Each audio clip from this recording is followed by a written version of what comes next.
The following program is rated TV MAL. It contains strong language and is... Go fuck yourself! Off is the direction you can fuck. Go fuck yourself. How's everybody's father feeling today?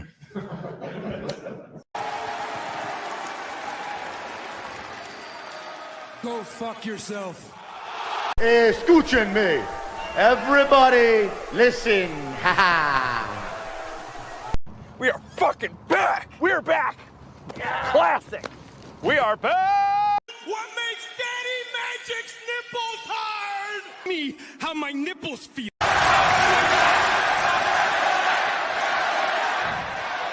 Let me talk to you. That's right, folks. Let us fucking talk to you, baby, because the nipples are getting hard every fucking day here on this network, folks. Because you already know. But welcome, everyone, to the Circle of Debate in Time Wrestling and the Wrestling Delorean podcast, folks. Episode 237. The Next Generation. No, this ain't Star Trek, right? All right, so calm down, guys. It ain't Star Trek. No, I love Star Trek too, but, you know, it's kind of difficult there. I can't really touch that subject. But you already know, folks. How about Loans, the host of TV Team with my family? Yeah, baby, yeah.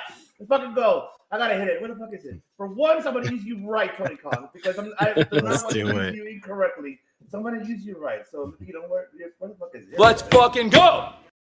Yeah, see, I use you correctly for once because you do something right, but you know, but I'll digress a little bit. But you already know, folks, I'm not alone. I'm, of course, with one of my other hosts. He is a two-time, could be a three-time, coming soon network champion. But this man is not just... Because I'm not just the coolest, and I'm not just the best. I am the Redeemer. And you'll either feel the joy at my cruelty. This is the word of the Redeemer. Oh, baby, can you feel it? It is Thursday night, COD. We live with the flagship show, and we got ourselves a special member of the family here right now. You know what that means. It is game over.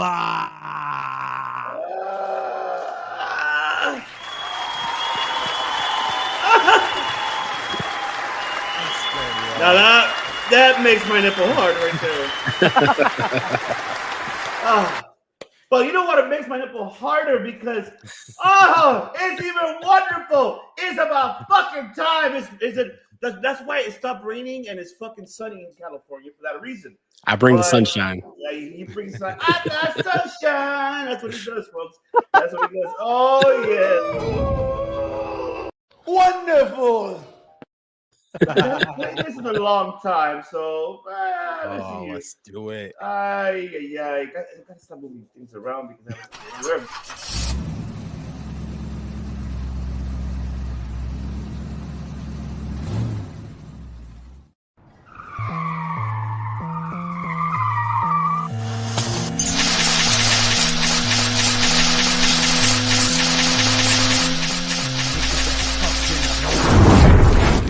drink in the club till the wolves come. Surrounded by the sheep in the street till the wolves come. Everyone strip on the floor. We the wolves done. The fuck up De Niro, I got a Snyder extended clip, so who wanna play hero?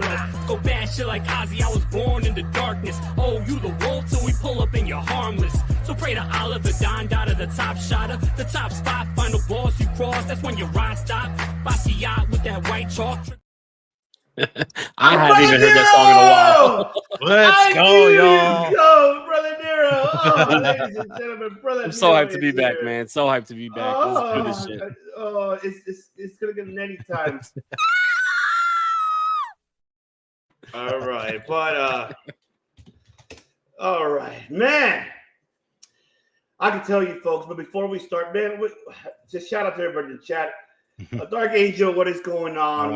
And Steven Chambers. Steven, he came through with his word. I told you so.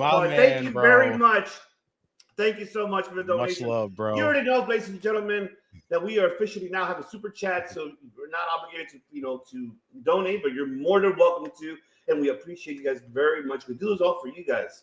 We love you, and we appreciate you guys. You guys are the MVPs, so remember that. And we deeply, deeply appreciate you guys. And of course, we got world elite, world elite, baby. Bam. Oh man! But let's see here, Lauren. I see you, Lauren. It's good, girl. I see you. What is good? Oh man! But once again, I appreciate you guys for really donating. Don't forget, of course, to follow all of us on social media platforms, and of course, Wrestling Delorean podcast, baby. It's been hot on XM Radio. I'll tell you that it is. I mean, I'll let him tell you what he has going on. But yeah, man. You know, I kind of took a step away from YouTube for a little bit, been audio only, but the audio number's been up. So shout out to everybody. Shout out to all the Wrestling DeLorean passengers from all over the world. Thank you so much for always riding with the Wrestling DeLorean. I got my family right here. I always love coming back to COD. That's my home away from home. So let's do it. Also, if we got some nerds in the building, if we got some anime fans, check out my other podcast, Scouter Vision. If you're into Dragon Ball Z and anime and mangas and all the other nerd shit like I am. Oh yes. Oh man. Let's see, man. But man, I was just like, so much has been happening the last could we say 96 hours? Is this about right, or am I wrong? Yeah, about that. Yeah. But I got one more thing though. I got a surprise for you guys. But wait a fucking second here. You know, I guessed that you would be the only one who would dare to come here. You've got courage.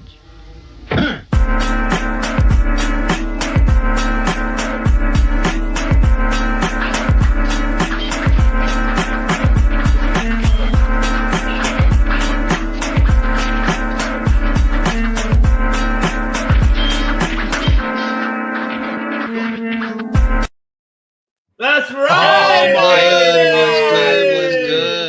My guy was good. Ladies and gentlemen, he is Los Papacitos of podcasting. One half of them. He is, of course, GETCHO, motherfucking podcast, baby. What is going on, my familia? Yo, we here, man. This is great. Appreciate y'all for inviting me. De Niro, man. It's been a while. It's good, bro. That's in that same song. It's been a while. Of course, you know, every time it's great when there's two Justins in the building. You know what I'm saying? OPC, My guy OPC, right here, bro. So, yeah, ready to talk some wrestling. Oh yeah, we ready to talk some wrestling, and we're gonna man, this guy. Sorry, I'm just letting everybody know we're live on the chat. So that's all I'm doing right now. And I sent it to the wrong one too. See, this is what happens when you sleep for 3 hours, but it's okay. You just reminded me, by the way, with your background, I need some beans. So after your beans, I got you. What kind? I'll put that on the list for tomorrow when I go shopping. Thank you. Yeah, I got you, man. I got you. And plus, our eggs are half off today. You can only get it done the GETCHO way. Don't forget the podcast. Never.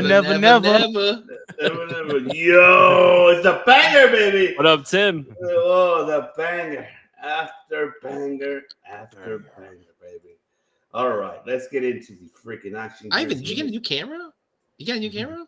No, it's with my lighting. Looking crystal. Oh, the lighting. Yes. You're like 5K, dude. You're like, oh, thank you. He's radiating over there. I know. I'm radiating over there. Nobody's the lighting. I mess with it to make sure everything works out. We got to combine this together, gentlemen, because it's might as well make it a one show. It's not a big deal for, of course, the Dynamite, but you know what? Let's just talk about it. Revolution and Dynamite put together, because you know what's going to happen, is it? Shit's about to hit the fan. It's time! It's time! It's Beta time! That's right, Damn, y'all. It's Revolution. Oh shit! Hold on, give me a minute here. no, leave it like that. That's okay. No, yeah, I'll just come in like that. Just be like, I was tied over here. Like, what's up, y'all? Oh man, don't tell me all this shit moved around. Normally, I'm just gonna. Oh, hold on. There we go. There you go. There we go. Hold on. Wrong one. I uploaded the wrong one. See, this is what happens, folks. When you really haven't slept for that long. Jesus Christ. What the hell's wrong with me here? My apologies, gentlemen. I like that shirt, Mike. You got the ECW shirt. Yeah. I don't know if it still fits, but This might be my last time wearing it. Nah, yeah, man, this was original. Yeah, no, that's dope, man. That's dope. There you go, much better. There we go, y'all. Yeah, see, because I had 3 and I had 4, so I have so many of them. But yes, Yeah, you always come prepared. I was prepared always. That's right. It's Revolution, baby. We're gonna talk about that first. Overall, not every mind details the match, no, folks. But what happened in Los Angeles, my hometown? Yes, I didn't go because I'm like I didn't want to deal with traffic. I didn't want to deal with so much. I just rather just watch it here, the watch party with you guys. So that's what I did. This past Sunday, which I enjoyed it. It was indubitably great, except for the last thing. But I'm not gonna digress first. I'm gonna let our familia, they haven't done it for quite some time. So we'll start off with Brother Nero. Tell us your great overall of Revolution. What were your thoughts? I thought Revolution was a banger. I thought Revolution was a great show. Almost every match from top to almost bottom was amazing. I had a lot of fun with every single match besides the main event. And that's really what like the lasting effect that I had from the show was. It's like, how is your most boring storyline the main storyline of the company? Like everything that Jon Moxley has touched has, you know how you say everything you touch turns into gold. Everything he touched turned into like shit. Like, I'm a fan of Jon Moxley. I like Jon Moxley. I like the Death Riders. Everyone individually in the Death Riders. It's just that the storyline is not doing it for me. There's like nothing to invest in with the storyline, and you know what it's leading to. Everyone knows it's leading to Darby, and it's like we're going to wait a long time to get there. So it's like, damn, man. I don't know. It's hard to watch a pay-per-view where the whole pay-per-view is a banger, and then you get to the main event, and it's like this is a snooze fest, But overall, though, really good. I got to give a big shout out to Tony Storm and Mariah, who had an amazing Hollywood ending matchup. That cage match was a phenomenal matchup between Fletcher and Ospreay. Kenny Omega finally holding gold again in AEW singles gold, which is great. I even liked Momo Watanabe versus Mercedes Moné. I thought that was a good matchup. Momo, I want to see a lot more of her. MJF and Hangman had that old school 2019 AEW feel to it, which I really enjoyed. I thought it was good. But once again, I really did not like that main event. I know it's like the talk of the town that, there's a Jon Moxley problem in AEW. And, maybe they'll be able to rectify it with what was announced for next week on AEW, having the street fight between Copeland and Moxley. But, I really don't think it will.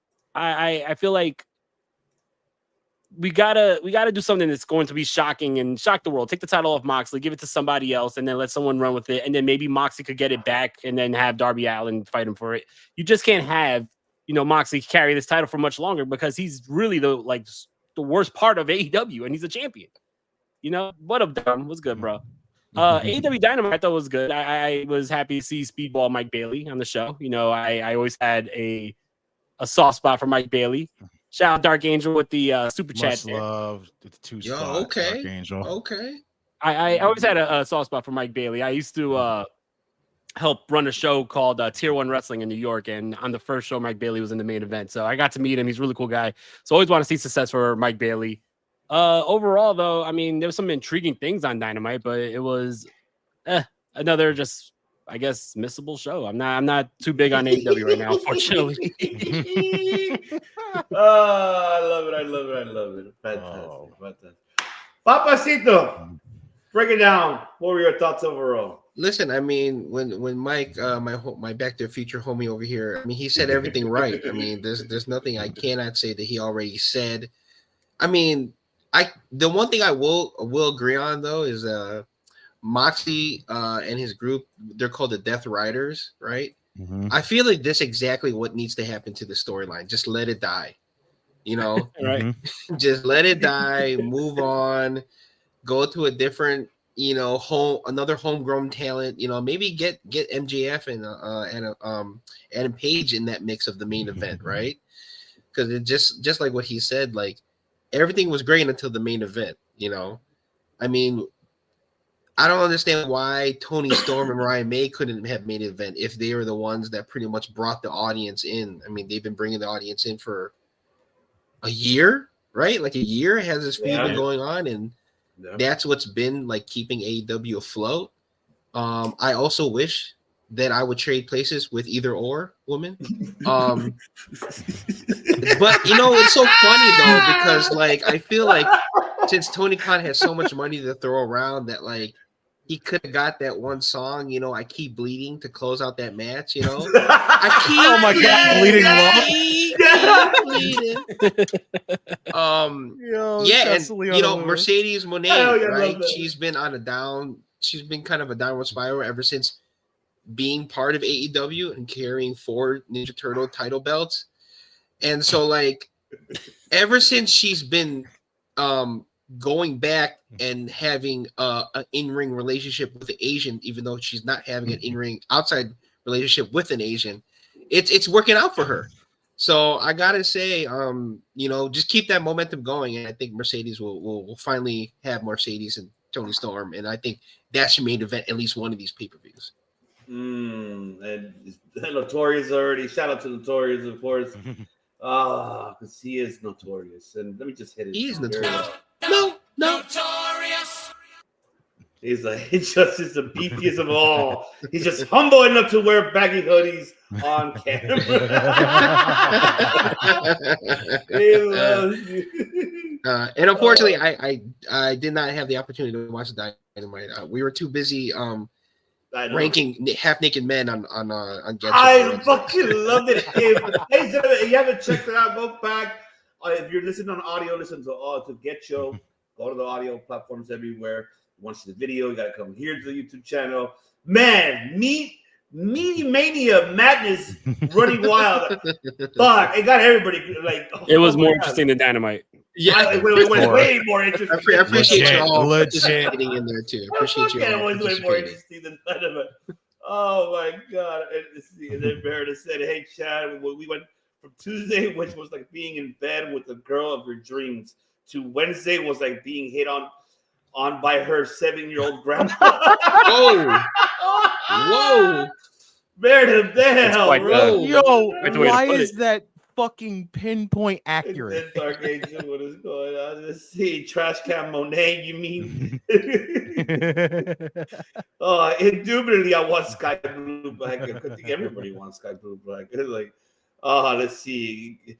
Okay, we got that. Oh, that's great. Yes, I was gonna get into that. I'm gonna save that, Steven, for when we're gonna talk about Dynamite.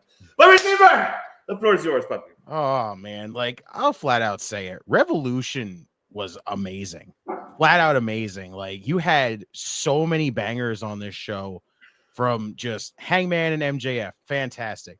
Swerve and Ricochet. I wish again Samantha had shown up for that. That would have been amazing. But just love that matchup, hands down. Okada and Brody, impromptu as shit, but fantastic. Omega and Takeshita, as expected between those two, just nailed it.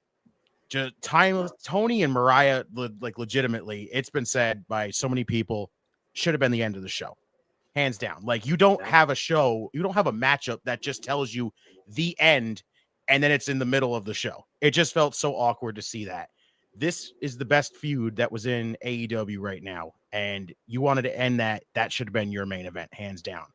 But just those two women just killed it with that matchup. Ospreay and Fletcher, incredible. And there were so many bangers on this that it made even the littler matches like the Hurt Syndicate and the Outrunners feel bigger, honestly. Like that match was actually fairly good.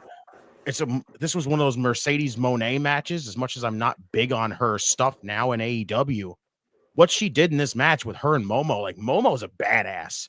Mm-hmm. She was just throwing them stiff ass kicks that one that caught her in the throat. Like, damn, I'm like, Momo, you just are just savage when it comes to that shit.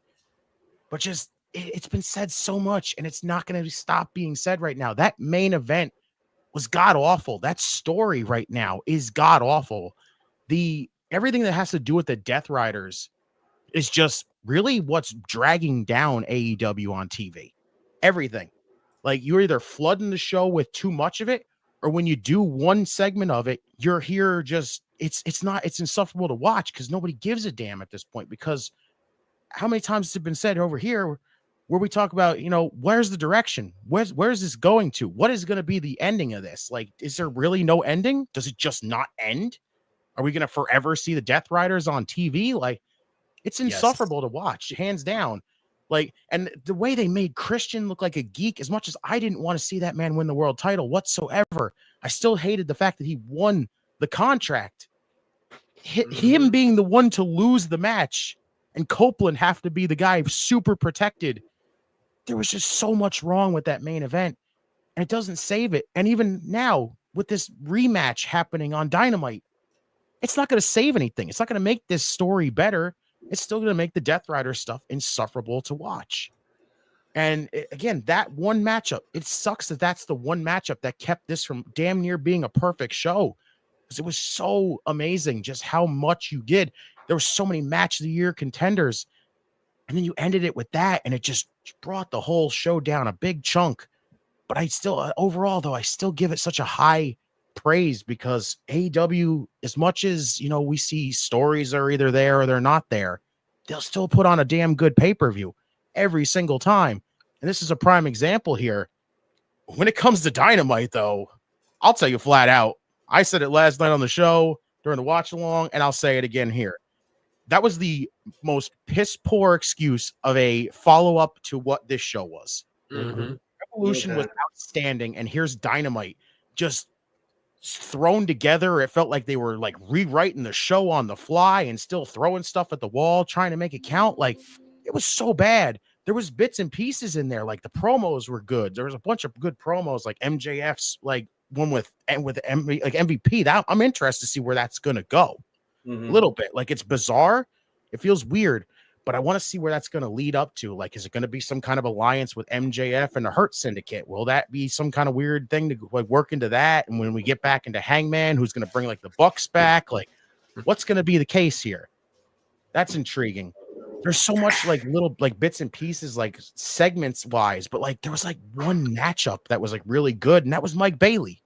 Seeing Mike Bailey, as much as I wish the guy was like leaving TNA, I don't trust him going to AEW, feeling like it's going to be a big deal having him on the show. But you know, because how far can he go when Tony's being the guy booking the shows? He'll be on the TV for like a couple weeks, and they'll take him off TV, put him back on again. Like, that's how Tony does stuff, and it's sad to watch. But just overall, there was so little to really enjoy on Dynamite. And it just felt like such a sad, like, follow-up to everybody just praising Revolution. So it's just like, how many times we sit here and call Tony bullshit? He deserves it after this week. I think he deserves it now. He deserves this now. I think he deserves this. What?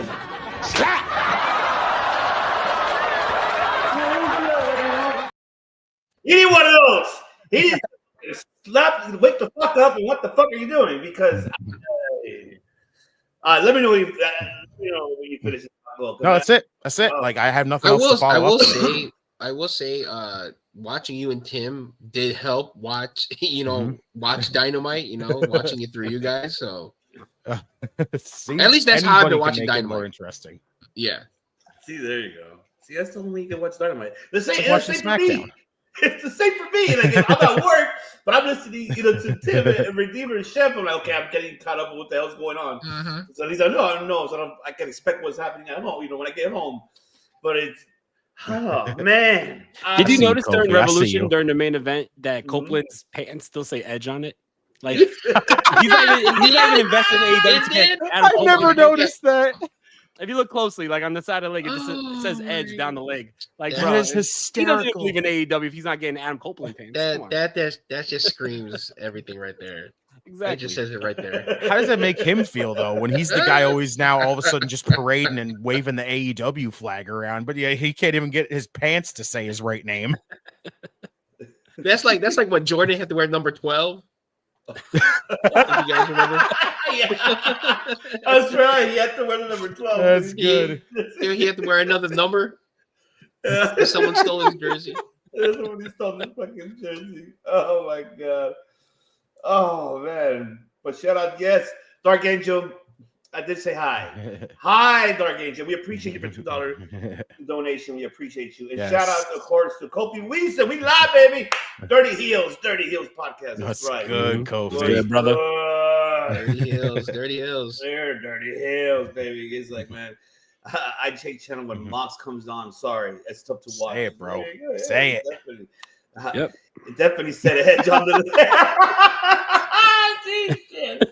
That's Oh, crazy. man. I have to look that up. Oh my god. Yeah, I had to go. That's why I feel like E. I'm like, wait, is that I Oh no, the DGE was there too.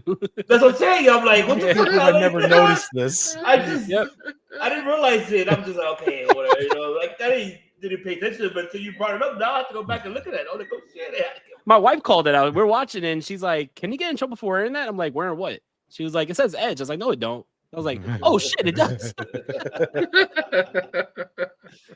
Oh shit.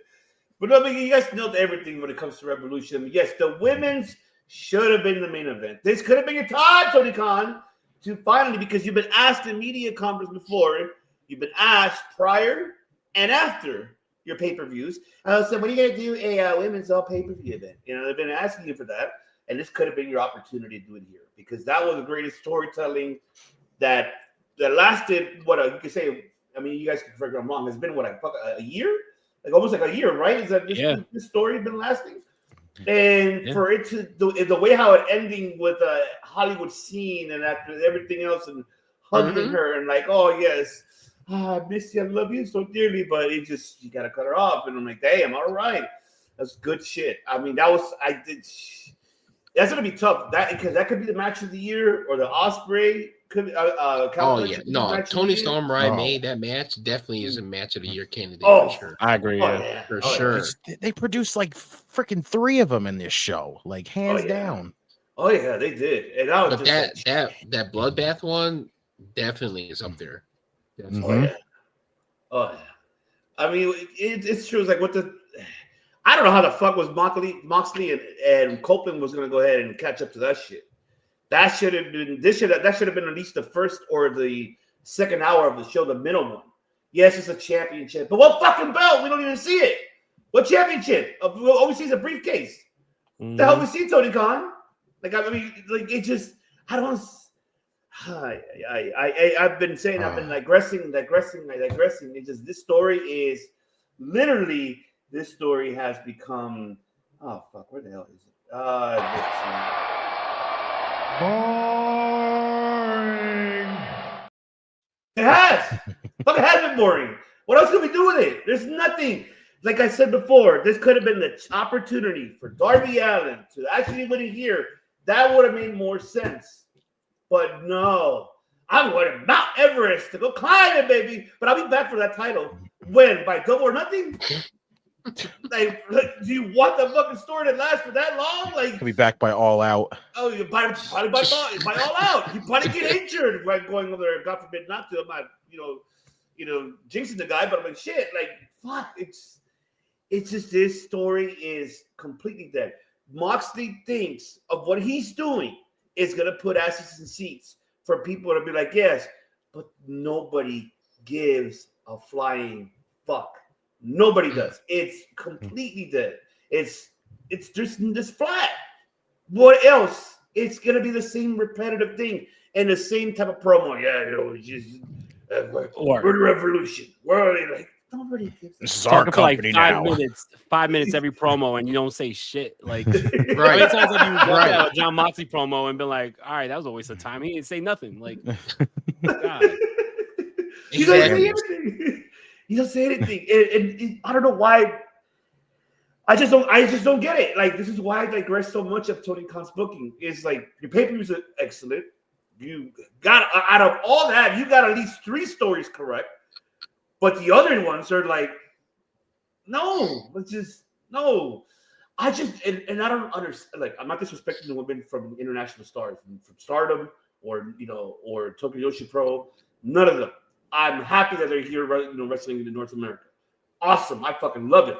See Momo Watanabe. Awesome. She injured Angle. She injured Monet. Kicked her right in the damn, right in the fucking neck. So that's why she's like, wow. That was a kick. That's how you do Japanese strong style, Monet. Yeah. Go over there and you'll learn shit. Ask Makito. Ask Mika Satomura. Yeah. Ask Julia. Ask Amy Sakura. Yeah. Ask them and how to wrestle. Sheeta. Shida, man. As Io Sky. There you go. As Asuka. Kairi Sane. They know the strong style. Shit, fucking ask Anna Jay. She competed in the tournament. She fucking did fantastic. And she developed her in-ring abilities more when she came back. I don't get it what Tony Khan's doing with the women's division too. What are you doing to book this, to get this woman right? But I'm going to save myself because I saw something on Wednesday that I'm telling you, Redeemer. You know what I've been saying. You see it. And if Tony Khan drops the ball on that, which he's dropping the ball now, I'm going to fucking say it right now. Fuck it. I'm just going to say it because I have been holding myself forever. I need to do it. That's fucking bullshit. Because you're bullshit, Tony Khan. What the fuck are you doing with your women's division? What are you doing? What are you doing? You stop pleasing your talent, giving them control, creative. No. You have people that has the knowledge. Steve Malenko, Jerry Lynn, for God's sakes, the Gajo. As much as Redeemer hates Chris Jericho, but fuck, he's right there. But then he doesn't give a shit either because he's like, I'm just enjoying my vodka and really enjoying my cruise. Doesn't seem like he's really giving a shit about the business. That it seems that direction now. Because even where is the Elite? Where is a good old, Cry Me a River, Jack Perry? Where are they at? Are you telling me you're saving them for Double or Nothing or All Out or wherever to be the ones the savior to take out, Death Riders and become baby faces again? Is it supposed to be like a big surprise too if they save them? Like we're supposed to be happy. Like, oh look, the Young Bucks are back. Like exactly. I was gonna say, yeah, they're gone. I don't care. Right. I'm with you. I'm with you. I don't give a shit. I'm not asking for them to come back. The only scenario I feel like they're gonna come back in, like with the Bucks, is gonna be with Hangman.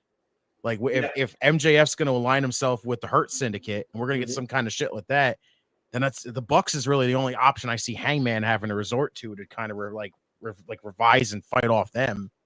But then that really gives you the big thought of, oh great, they're gonna put the fucking tag titles back on the Bucks again, which is a bunch of bullshit as far as I'm concerned. And also on top of that, why hasn't Kenny Omega said shit? The whole time he was out, the Elite was like talking mad shit, throwing, what was it? They threw guts on a fucking cake for his birthday. Yep. And then Kenny Omega comes back and he's like, I'm looking for the best competition. Like, dude, they attacked you when you fucking appeared. Right. And you were coming off of the injury and they attacking you and you came back and said nothing about it. Like, I just love how Kenny comes back and then they all fucking disappear. Like, I thought that was the storyline we're going. They made Kenny disappear. They made Kenny disappear because of diverticulitis, but then he comes back after that, and then they're just like, all right, Kenny's back. Bye, guys. Yeah. It's pay-per-views are great what Tony Khan has been doing. But it's like I continue to say this for quite some time now. It is like, man, this is not a fucking, and this is no disrespect to the independent promotions. This is not an indie show. This is not a GCW. This is not a PWG. This is a big, you are the second competition of the other competition. I don't see it. I don't see it. You booked like 20 fucking matches for 4 or 5 hours. And yes, they're great, but not all of them because there's no fucking story. Yeah. Where is the story of these matches? There isn't. And there's always, I got one right now in the 4 hours. I'll put this match up. Here we go. Let's go, baby. Like, okay. Giannis Antetokounmpo. Like Kofi said, not seeing the belt is a real waste for me. It is a real waste. Like, I don't know what is it that you're holding this story. There's nothing anymore. Who else are you gonna to put on top of that? There's really nobody. Like Christian, you made his cash in be a waste. It was a waste. All of that for no reason. The tease, she about to cash in, and no reason, just to have him and Copeland feud again. Don't be surprised if fucking Cage causes Copeland the match next Wednesday, and then they're gonna get their feud. And then here we go. He's gonna save Nick Wayne. He's gonna save, Mama Wayne, like respectfully. I don't know. I don't know, man. It's just there's no story. It's not keeping me intrigued. How is Collision doing better than Dynamite? For the last month, it's been booked way better than Dynamite. How is that possible? I don't get it. I just don't understand Tony Khan's booking. I don't get it. I keep saying, he needs to stop being fucking. He needs to be a real boss. Be a real boss and be up there saying, you know what? No, I need you right over here. You can go to the restaurant where you can fuck. Go enjoy your indie shows, but I need these guys over here for the story. So I have to create for the next pay-per-views. Because you look how many. Think about this, gentlemen. We have another pay-per-view coming up in 3 weeks. Dynasty. Mm-hmm. How the fuck are we gonna have a story within 3 weeks of Dynasty? Word. How? See, the wrong thing Tony Khan did was he ghosted Shane McMahon. I think Shane could have brought some change to AEW for sure. You know what? I'm with you because definitely there's production issues. There's a whole bunch of like business issues. Forget it. I mean, storyline and everything else included, but that's where Shane could have came in, is from the business end and help attract, maybe some other people to be involved in AEW because, overall they have a good product. They just don't know how to. It's just not structured. And if they had Shane McMahon come in there, he would have provided that structure that he knows that he was brought up in.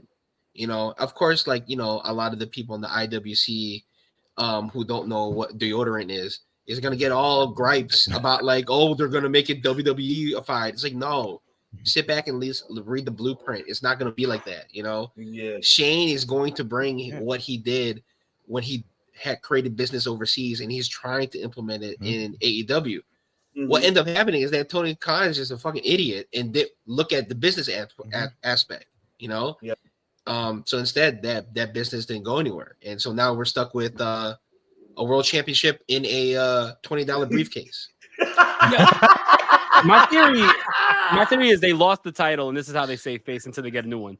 Like, come on.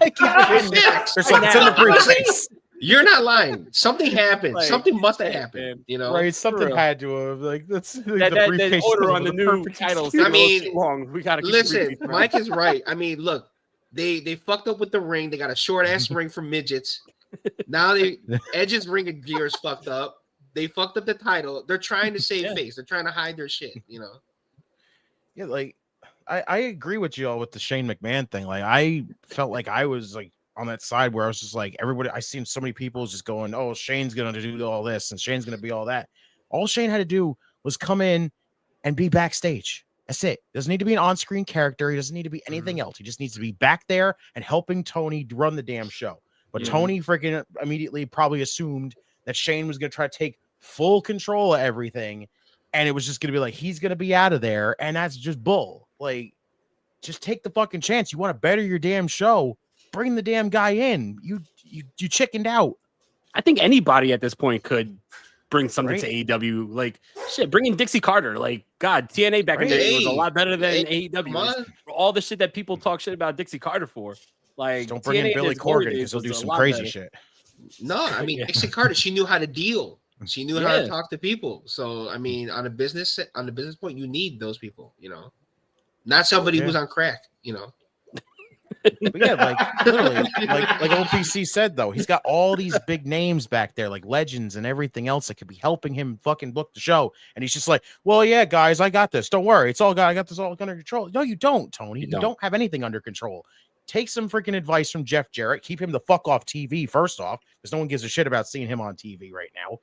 Chris Jericho, same freaking thing. Like when he's done, finally, whenever the hell those freaking days are going to be, get him off TV and put him in the back and let him give you some damn advice to do stuff. It's not that hard. You got all these legends, Daniels, Jerry Lynn, Dean Malenko.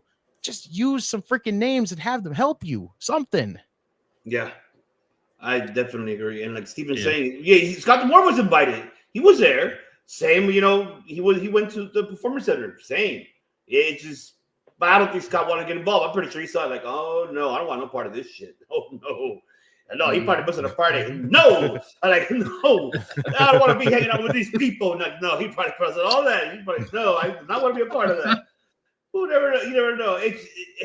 Man, you telling me in 5 years what you've done for this promotion, and this is what you have done. You got an incredible roster, Tony Khan, and you still have not given proper stories. That is true because they've been around for 5 years, going on 6, and I feel like it's just year 1. Right? right? Like no progression really. I mean, they had some good signees and they had some wrestlers come in. I mean, the whole thing with TNA, you know, it was good when it started, but then it just ended up being like it just flopping hard, like the Black Adam movie. And then Dynamite Underground. But yeah, I mean, yeah, it just like I don't know. I just don't know. Hopefully they find something soon because you know, I don't know. I don't know if we can keep watching AEW like this for the next 5 years. I don't. Yeah, that's my fear. I'm afraid that you know what's gonna happen in the next 5 years. They're gonna lose it. You know, they're gonna lose their deals, especially with HBO Max. That's a big deal. You just got signed by them, and now you're Amazon Prime. You got money now. Facts. Yeah, and it's just like you need to produce, but there's no production. I don't see it.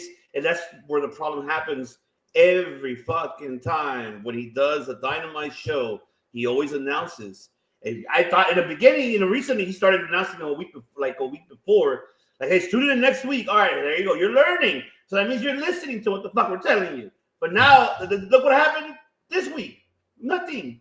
Nothing. There was nothing that it was just like, oh, I got to tune into the aftermath. There was not a fucking thing to tune in.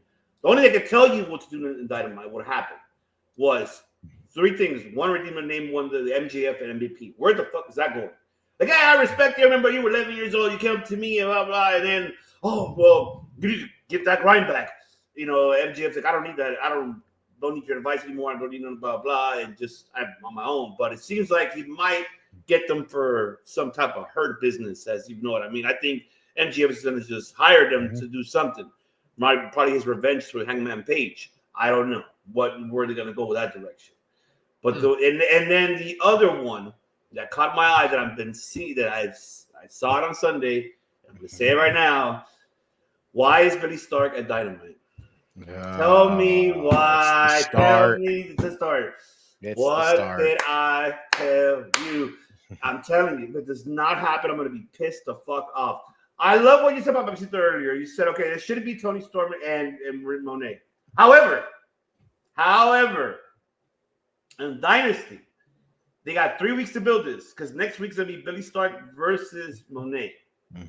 Who is Billy Stark and who is her group? MIT. MIT. Who could be the one to the dream match we've been wanting to see who could dethrone Monet? There's only one person that can do that. The leader of the Minions, Athena. Have Athena fucking show up, seeing her minion getting her ass whooped on Wednesday. And at the aftermath, she comes and makes the save, and then that's how you start. Remember, they started on social media talking shit to each other. And then they're like, oh shit, okay, we're just going with it. This could be the buildup for Dynasty. Be careful though, because knowing that Mercedes got creative control, that could be belt number 5 for Mercedes. I'm telling you, that, man, I'm scared about that. I mean, me too. I am. You're not wrong, but this is where Tony Khan needs to have his balls, if he has any balls, to really fucking put his foot down and really say, no, I need Athena to win. If the only best way to do it is have Athena to dethrone Monet from the TBS, bring Athena to AEW, have Monet then go after Tony Storm down the line for Double or Nothing. I'd rather book it that way. That's just me.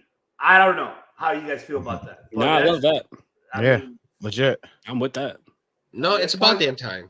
It's about damn time. Yeah, right? It's about that time. It will work that way because the other one we saw was Megan Bain and Tony Storm. Tony Storm gave her promo.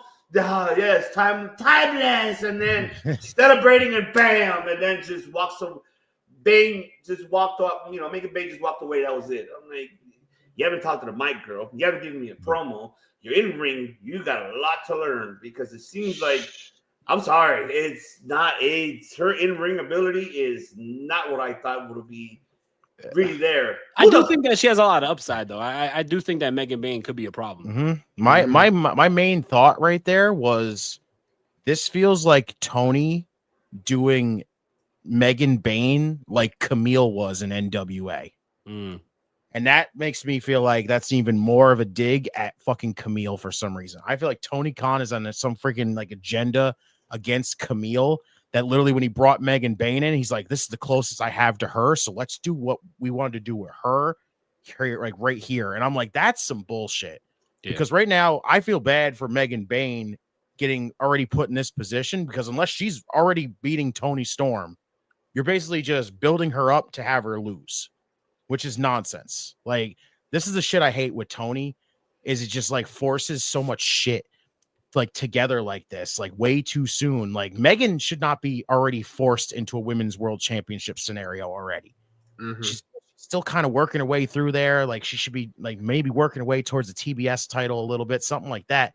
Not just jettisoning her to the world championship already. Like it's such a bad look to see this over and over. And it's like Tony does not change his ways. It's the same shit every single time. Like you can't build people up and then expect new faces for people to be into when all you do is put them out there.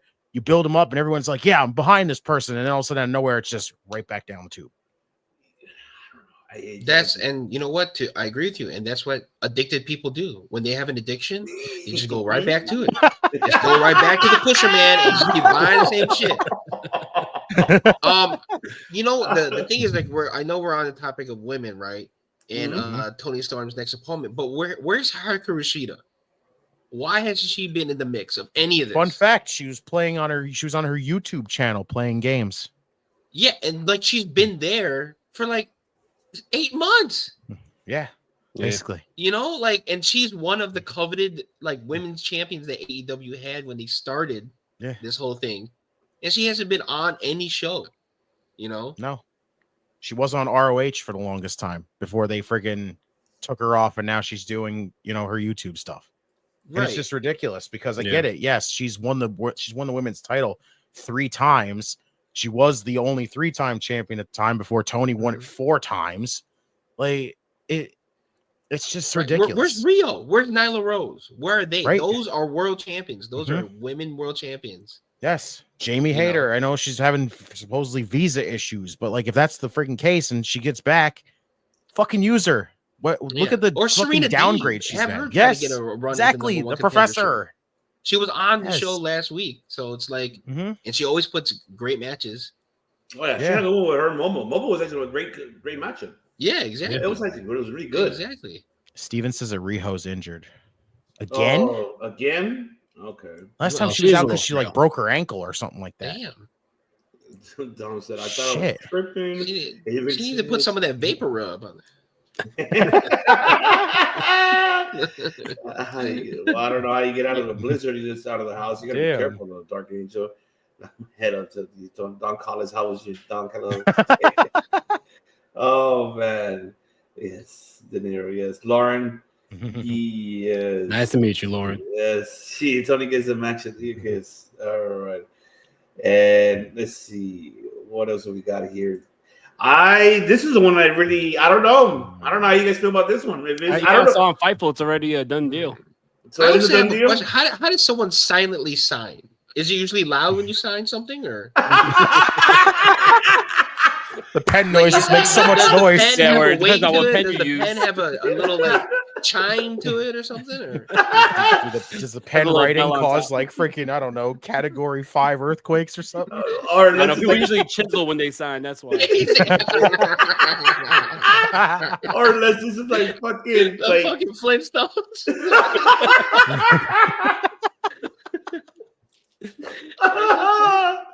It's like silently. It's like fucking back in elementary. I used to like when you study like how to sign a cursive, you got to do it like slow. Right.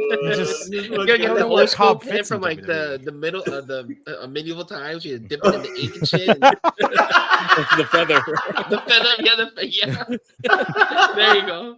Yeah, I just don't know where Jeff Cobb fits in WWE. That's the fucking thing. Give me NXT. Give me Jeff Cobb and Rich Holland. I don't give a damn. I'll be a fucking banger match. Him and Oba Femi. Oh my god. I mean, he is a meaty man. Bro, let's go. Let me ask you guys a question though. Mm-hmm. How does he have the worth ethic? Oh yes. Jeff Cobb, absolutely. I think so. He's a former Olympic Sometimes wrestler. I've seen him in somewhere. matches, and I bro. feel like he's just not into matches sometimes. But that could be because of his surroundings, right? You know, WWE will always challenge you in any type of way, positively wise. You know what I'm saying? They always got the right people to help mold you. Right. Yeah. Think about it. Cobb's been in New Japan for like ever right now. So he's basically in the used to the same too. scenario. Yeah. So yeah, that's true. That's true. See, New Japan, I love New Japan, but New Japan is a lot like AEW where they could bring somebody in, but they'll keep them in the same spot for years, right? Yeah. If you're a gaijin, they'll keep you there, right? Yeah. You can only go so far if you're a gaijin. Yeah, Cobb's been unless a your name is tag Kenny wrestler Omega. Unless your name is for- Kenny Omega. Yeah, Cobb been a tag wrestler for what, like the whole run there? Yeah, now And he only had a short tag time. team champion. Yeah. And then not only that, but he only had a short turn, like a short reign with the television belt. He didn't have short long. reign. He never really got far or ranked high in the G1 ever. he never really And had he a long should've, run when he should've. had the he never even had a long run when he had the never open weight title at one point. That's so short. Yeah, he did it. Yeah, he did it. But if you notice, every time he showed up on AEW or did indies in the States, like he looked motivated because it was something different. That's so true. I definitely think it's a product of his surroundings. It's a good thing for him. Ooh, Steven, I see that Cobb versus Bronson Reed. Let's fucking go. Ooh. That's meat right there. I like that. That's wet hair meat right there too. Even Cobb and Braun Strowman, even Cobb versus Otis, because Otis is Man. Bro, we could get Cobb versus fucking Jacob Fatu if he ever gets there. Oh my god, bro, That it's would going be fire. down. That would It's be going fire. down. Let's go. You could put Cobb with the LWO, make him Montanza again. Honorary. I need Dario Cueto there then, damn it. The blood on the jumpsuit. I know Joaquin Wild would be like, hey man, I know how you feel. Oh man, and Rusty's asking all of us their question honestly since Cody, AEW got It was the start. It was the start of the downfall. Dude, Cody was the only person I feel like Tony Khan had to answer to. Because Cody was the one who really started the revolution, right? So Cody was not going to let no one just like run away with the shit. And you could see clearly, like when Cody was gone and it was Tony had final say, shit changed. And then you had CM Punk also. CM Punk was also somebody that Tony Khan, I guess, like looked up to for like advice. And when Punk was gone too, same thing. Shit changed. Here's a crazy ass question to think of right now. Do you think Tony's the reason why the Bucks haven't come back in so long? Though I think so, because I'm looking at it right now. Think about it. Look how quick they dropped the tag team titles after they won them to Private Party after that. But like also like since then, we've seen so many different scenarios where it's just like the Bucks could be back. The Bucks are going to come back. Like we've been kind of like seeing all these different like moments where it could happen, and they have not come back. Is there something going on that we don't know of with that? There's got to be. Look, you go all the way back. I think it was 2023, right? Wasn't Matt Jackson's wife working with AEW and then she quit? Oh yeah, she did. Yeah, like, and it was because of problems backstage with management. So yeah, I mean, I could see them not wanting to. Maybe the Bucks just look at Tony right now, where it's just like you're kind of killing the fucking company right now, and I don't think we want to be back here right now if you're going to be that kind of guy right now. So it's really coming off strange. Ride the wave of like what was popular, you know. That's what the whole joining the Bullet Club was and being the elite. So now you're seeing the AEW's like on the downcline, and they were like the ones who were the creators of the elite. I could see why they look at Tony Khan as like, yo, you ruined everything that we built, everything we worked for years before AEW. Yeah. And if TNA ran TNA the same way TK runs AEW, TK will be out of business because he's a rich man, he doesn't even feel the real sting of consequence. He does it. At the end of the day, though, it's up to his dad because his dad's the real owner. So Yes. if AEW continues to lose millions and millions, at what point does Shad Khan say, yo, we're not losing millions anymore? You know, like that's it. Yeah, that's it. That could But be the I end will of say AEW. though, even though he has a lot of money, rich people are stingy as fuck, you know, and they don't like to look at their account and see that they're losing all this money because of they're not, you know, profiting off of this show. So, you know what I'm saying? Rich people will cut that short, you know. And so at some point, there's going to have to turn a point where they're like, okay, we have to make this a promising business again. Yeah. And Russ is saying, Tony hired Mike Bailey because his name's Speedball. Oh, man. He's like, does TK actually listen to us here? He does. What do you think I'm not welcome on the fucking media scrum?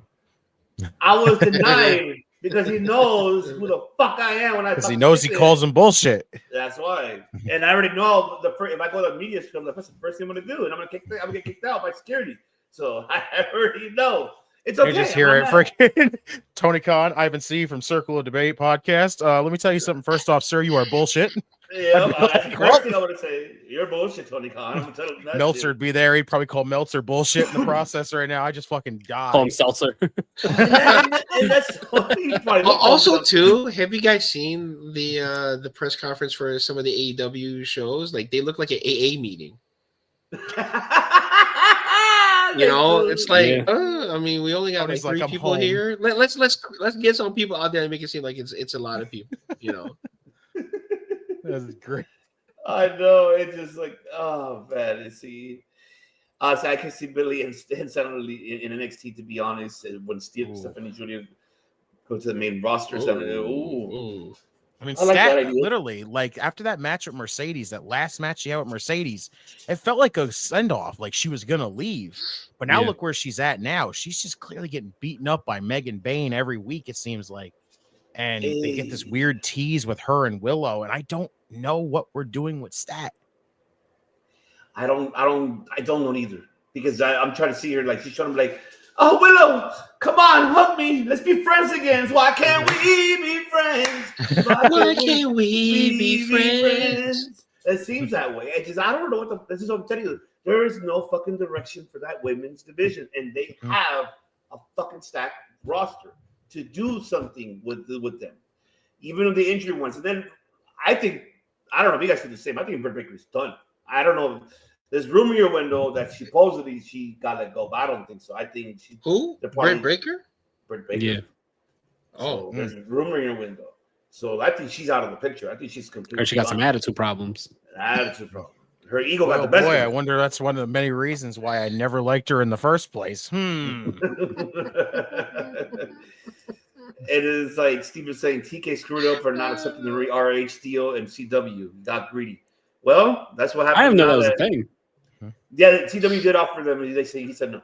I know they offered NWA and they lost that shit because they had James Mitchell sniffing. Thanks, James Mitchell. On pay-per-view. When they saw that, sinister minister like that man. Oh man, let's see. At least we know if Tony ever brings in James Mitchell, we know why. Oh yeah, this is dealer. Tomorrow. Oh my god. Oh man, I love it. And it's sad because even like where is Private Party? Like it's right. I don't know. Private Party's got nothing left. At this point, they need to leave at this point. They have nothing. Yeah. No wonder Jaguar sucks like it's like father like son. Horrible right there. Hashtag AEW Women's Division deserve better. I'm like, that's a long hashtag. That's a long hashtag, but we just do AEW Women or something. Wasn't there one when WWE's women's roster had was like trending at one point, and they were like WWE's women's division deserves better. Yeah. So. I bet AEW roster are just in catering, putting on matches for the catering staff while was after eating a bowl of pasta. Fuck. I mean, who knows? I mean, it could be the case. There better be some good pasta, though. I'm telling you. It better be. Linguine, angel hair. You know. Bow tie and shit. Hey, come on! Don't be coming here with them regular ass noodles. You know what I'm saying, bro? That's Tony for you, though. Mm-hmm. Tony's trying to keep it undercover. I'm telling you, he's like, better have both sauces, white and red. You know, we can't blow the budget no more. SpaghettiOs and AEW catering. Exactly. Inconspicuous ass fucking SpaghettiOs. Like, yo, what the fuck is this? It's Chef Gordon. Come on, man. I don't know what the fuck's he doing here, man. It's you know what? Now that we brought this shit up, let me. I just gotta see it. I know the ratings are already up. I know there has to. I'm just curious. I'm fucking Dynamite, curious. Yeah, I am curious. I know. I don't really like. I really. When it comes to that, I'm not like the Meltzer. That's another thing. This motherfucker said earlier today. Oh, it wasn't. It was a great show. It wasn't that bad. I'm like, how? What? Wait. How the fuck is that a great show? How?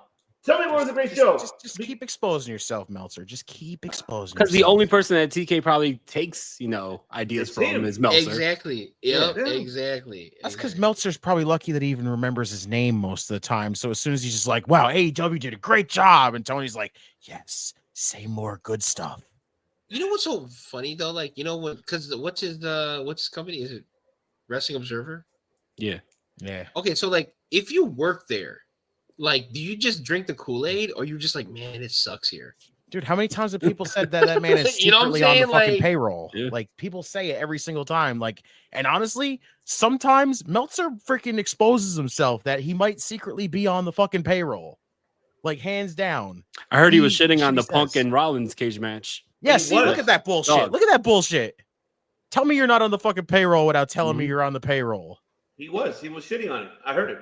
And then when AEW's rating comes out, it's always an excuse like, oh, well, on Wednesday at 8 o'clock, the news was on and there's a lot of current events going on. So people were tuning in. It's like, shut up, dog. Like, see?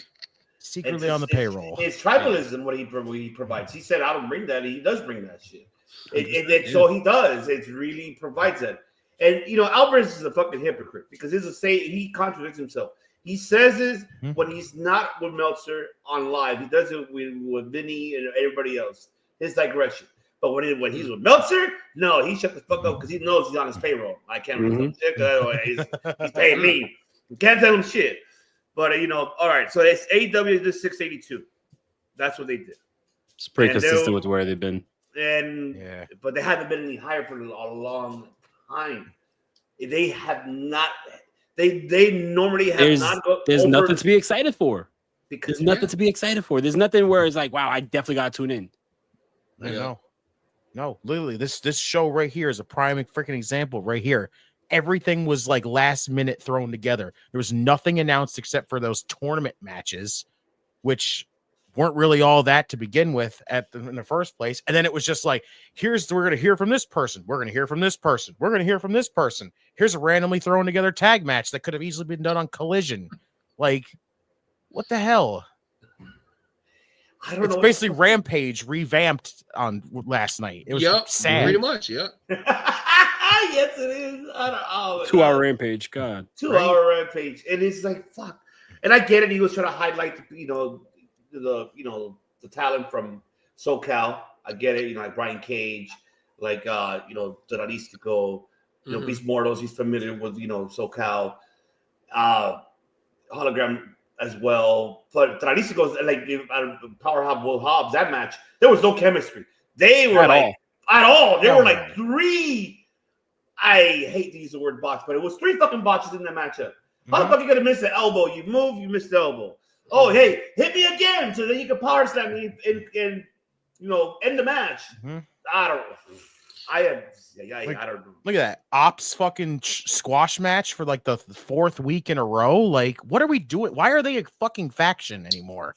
And shout out to Vinny Pacifico because he's actually a fan of the show and he follows us on social media. Follows me too. So I know we'll get him here soon to do a conversation with either one of you guys. So I do enjoy holograms of vignettes, how they just made him have superpowers, like he's a Power Ranger all of a sudden. Where's the fucking sword on? Tony puts his sword on. I'm telling you, I'm like, am I watching the Green Ranger episode? I don't know. Can you imagine super hyped up fucking Zordon, like fucking off the hinge Zordon as hologram standing there? Just like, you must go out there and save the day. I do gotta say, when Hologram came out, right, and you have like his little video package on the Tron, I thought that there was a production like miscue or something. Like they were showing like the Windows Media or some shit. Because I was like, yo, why are they showing this? And they're like, oh, it's hologram. Oh man, it's like a mixture of the Rangers and fucking Toy Story, like Buzz Lightyear and fucking Green Lantern mixed together. Dude. Like, fuck. What the fuck is this shit with Harley Cameron being involved in that and coming out in the hologram mask? Like, what the fuck? Hey, but that was comedy, Harley Graham. Yeah, that was comedy. Harley Cameron's doing a great job. Let's see Tony Khan. Don't sleep on that. Speaking of comedy, where's Danhausen? He's waiting for his contract to give up. He shows up at Ring of Honor Final Battle, got the biggest pop of the night. Yes, and that was it. You know, when Ring of Honor, when they were having their issue during the whole pandemic, shout out 5 years ago. Not really. The one thing that got a lot of people watching ROH was Roxanne and Danhausen at that time. And Danhausen to me is still a star that's not being utilized correctly. Yeah. You know, and AEW needs that. Like, you need comedy in wrestling. Like, you need those breaks. And it just can't be like, oh, I'm just gonna kick your ass and stealing robes and shit, you know. Well, I mean, the thing is, it's like Danhausen and everybody else who was friends with CM Punk seems like they got buried or taken off the show as soon as CM Punk was fired. Because that's right. Oh my god. Yeah, and you still see like Danhausen showing up on CM Punk's stories. So Ricky before he left, same exact example. Oh, right yeah, that's there. true. Oh, yeah, that's true. What's her name? Jamie Hayter was another one who was outspoken about how, you know, CM Punk was a great guy, and then she was just like left off TV. Yeah. I do wonder if she's got a new Oh god. We'll talk about blackmail. There's your blackmail right there. Blackmail right there. Possibly so. You know, I've been with you with all your comments, but that one, homie, we might have to scale back. You know what I'm saying? I like you. Keep following us. Just you know, before you hit send, read it 3 times.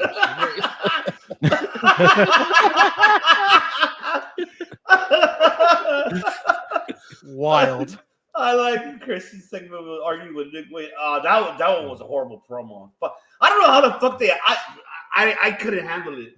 You know, because my father passed away, the RIP. But I don't know how the fucking Nick and his mom can handle that type of promo. Like, It's really, wild, so awkward, dude. It's awkward as fuck. It's like, man, what, you want to be like a scumbag like your dad, never winning a championship?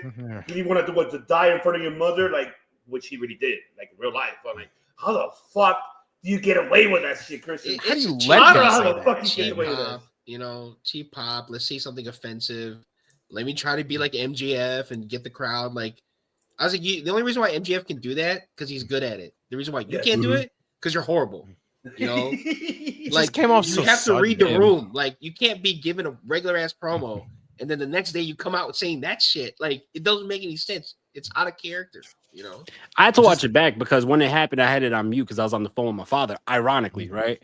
And I was on the phone and I have it on mute, and I'm like, what the fuck is going on? Because I just see their nose touching. I see Christian looking at Nick's lips while he's talking, and I'm like, what the fuck is happening here? Bro, So I had to get a little context. because it's like you're like, what the Brokeback Christian- Mountain? Yeah, whoa. It feels so weird because Christian's made so many fucking excuses since this forming of the patriarchy and everything, and now just all of a sudden this right here is the thing that Nick Wayne's like, fuck you, I've had enough of your shit. And it's like, well, why'd you wait so damn long? Exactly. I feel you. I don't know. I know this was promos mainly to build at least Dynasty, but there really wasn't no build. Only the ones that I feel that it's a build. Okay, you had the Eliminator. Now you have the introduce Speedball. Everybody knew it was going to be Speedball. I would have been more shocked. It would have been Josh Alexander. I would have been like, oh shit! But it was everybody in the crowd. If you heard them, they were like, Speedball. So they saw him. I'm pretty sure they saw him coming in the arena. Oh yeah, he's coming in debut. So they saw that shit happening. So shout out to Speedball Mike Bailey. You know, he made his debut. Good matchup with, Beast Morto's that kick that he gave him. Like, damn. All right, I enjoyed it. But give some props to fucking Beast Mortos and just say how goddamn good he is. Like, holy shit. Hey, man. Black Taurus was a beast in TNA. Whether he can talk or not, I don't care if he's got to cut a promo by just grunting and growling like he does all the time. Like, that shit's Or just let that man get in a freaking ring and do his thing, and I'm good with it. I mean, DMX made a career just Yeah, right. you know, so Let's go. Yeah, but now freaking Beast Mortal just goes. That's all he does. Very, very nice, very evil. Yes, that's right. evil. Jeff Cobbins, remember? Yep, he is next to Francisco. And the Inner Circle. Don't forget, he was part of the Inner Circle too. Mm-hmm. Oh, shit, I thought it The was hired a henchman. Yeah. They only have one. You only have one segment with them. Yeah, right. Oh man, I don't know when Josh Alexander will make his debut. That's a very good question. Papi, Radama, Just, Mr. Chi-Town brother, Iron Mike. What's up, compadres? What's going on? The chef. Chi-Town all day. Chi-Town, stand up. You got the East, you got the West, you got the Midwest, and you got the Mid-East. Everybody combined here. No, this ain't Captain Planet, right? So with that Bowie, Captain Planet. Listen, you already know which ethnicity I am representing in Captain Planet. No, I'm not even gonna try. I'm not even gonna. No, I was not gonna say that. Shit, you already know who the fuck I am. Bro.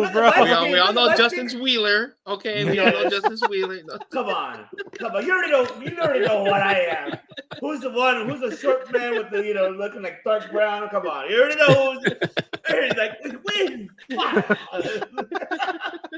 I was like, what? Man, see that all the powers combined, it creates. Who does it create? So who can we say it creates? Could it create Notorious? Could it create Tim? Who can we create Notorious? Everybody put your ring together. Let's get Dom on here. Pepsi Phillips Gaia. Pepsi Phillips Gaia. Oh, there you go. Pepsi Phillips. Yes. Hell yes. Oh, man. Oh, man. I love it. We gotta tell Pepsi Phil to draw us like in the Captain Planet like character. Oh, you know what? Thank you. You know what? This is a reminder.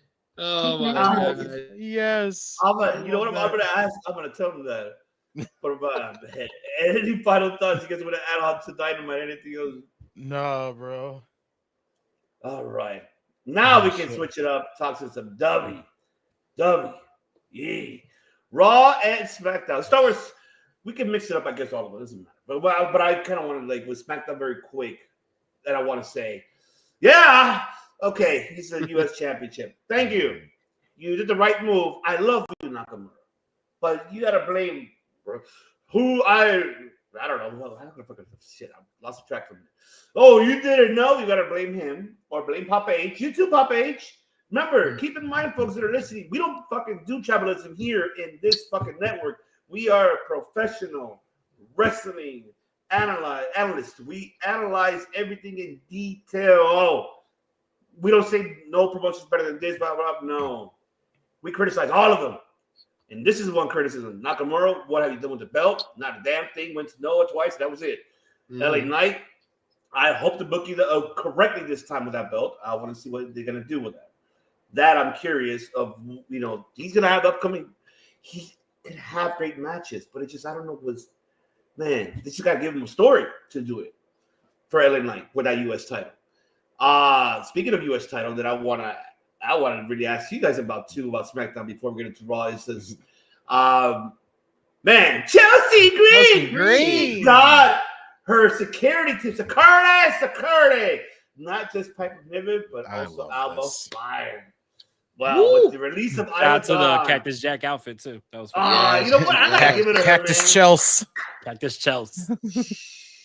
I gotta give it to her. I mean, and shout out to Ben Cardona. Whether people like it or not, he's done the same thing. If she learned off of him, so be it. That's her man. That's her husband. So it's like, fuck it. She's pulling it off. It's fucking tremendous. Indubitably stupendous. I'll tell you that. And I love that. And then another thing that caught my eye on SmackDown was are we going to see the split of Legado? Because why is Andrade go over there telling Humberto, hey, man, you can do better than this. You can do better. Like they were having a fight. But I said this on Friday on the watch log. I said it. Don't be surprised Selena Vega might show up. She'd probably be a part of that. Do not be surprised. She might do something there. Who knows? I have no idea. And then we do have the Rokishi. I mean, Naoshi. Naoshi. I like that. Naoshi. Yeah. Naoshi. Like, I did it for you. I did it for the people. But you didn't ever care about me, but I cared about you. I cared about you. It was too fucking obvious. But it just, there's still conspiracy theory, which I'm curious to hear all you three guys' thought on that. And what else we had on SmackDown happened this past Friday? Of course, Randy. Of course, Carmelo will never get a fucking break, man. He always gonna get booked somehow, somewhere fucked up. And he's getting booked tomorrow facing Orton for SmackDown. I'm like, oh, best of luck, pal, because you're gonna get your ass hard to kill. And I don't know what they're gonna do next. Now we have the story between Charlotte and Tiffany Stratton from Mania. So I am curious to know you guys' thoughts on what happened on past Friday, and especially with the, pretty much with the Jade and Naomi. Do you see a conspiracy on that? Do you think she did it by herself? Could there be something there that it just like got you? Wait a minute, brother Nero. I want to hear you. The floor is yours. I definitely think that the way they're going is going to be Bianca versus Jade, right? I mean, that was a good segment. You had real tears, right? Shout out to them, really playing it off, real tears and that. But Bianca's acting is horrible. You know what I mean? Like, like Naomi was actually like making it believable. Bianca was like, "Tell me what you did. Tell me." And then like you actually have Naomi like really crying and all that. I was like, "All right, Naomi's selling it," but Bianca is over here, being a little too fake. I definitely think that it's going to be revealed that Bianca was there. They're going to do what they did with Shawn Michaels and Triple H. They're going to go to the security footage and pan out and show like Bianca right there or some shit. And then probably going to have that matchup at SummerSlam or whatever. But yeah, I mean, I thought that should have been Mania. I don't really think that you have Jade and Naomi at Mania as like a big match for Jade. I would rather Bianca and Jade at Mania. But Bianca's already tied up with Rhea and Io. But yeah, definitely Bianca's a part of that. Like the acting is too sus to be like, all right, yeah, she's innocent in the matter.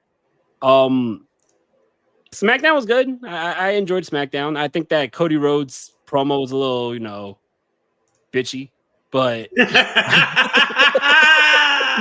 he brought more fire on Raw, but he sounded a little, whiny on SmackDown.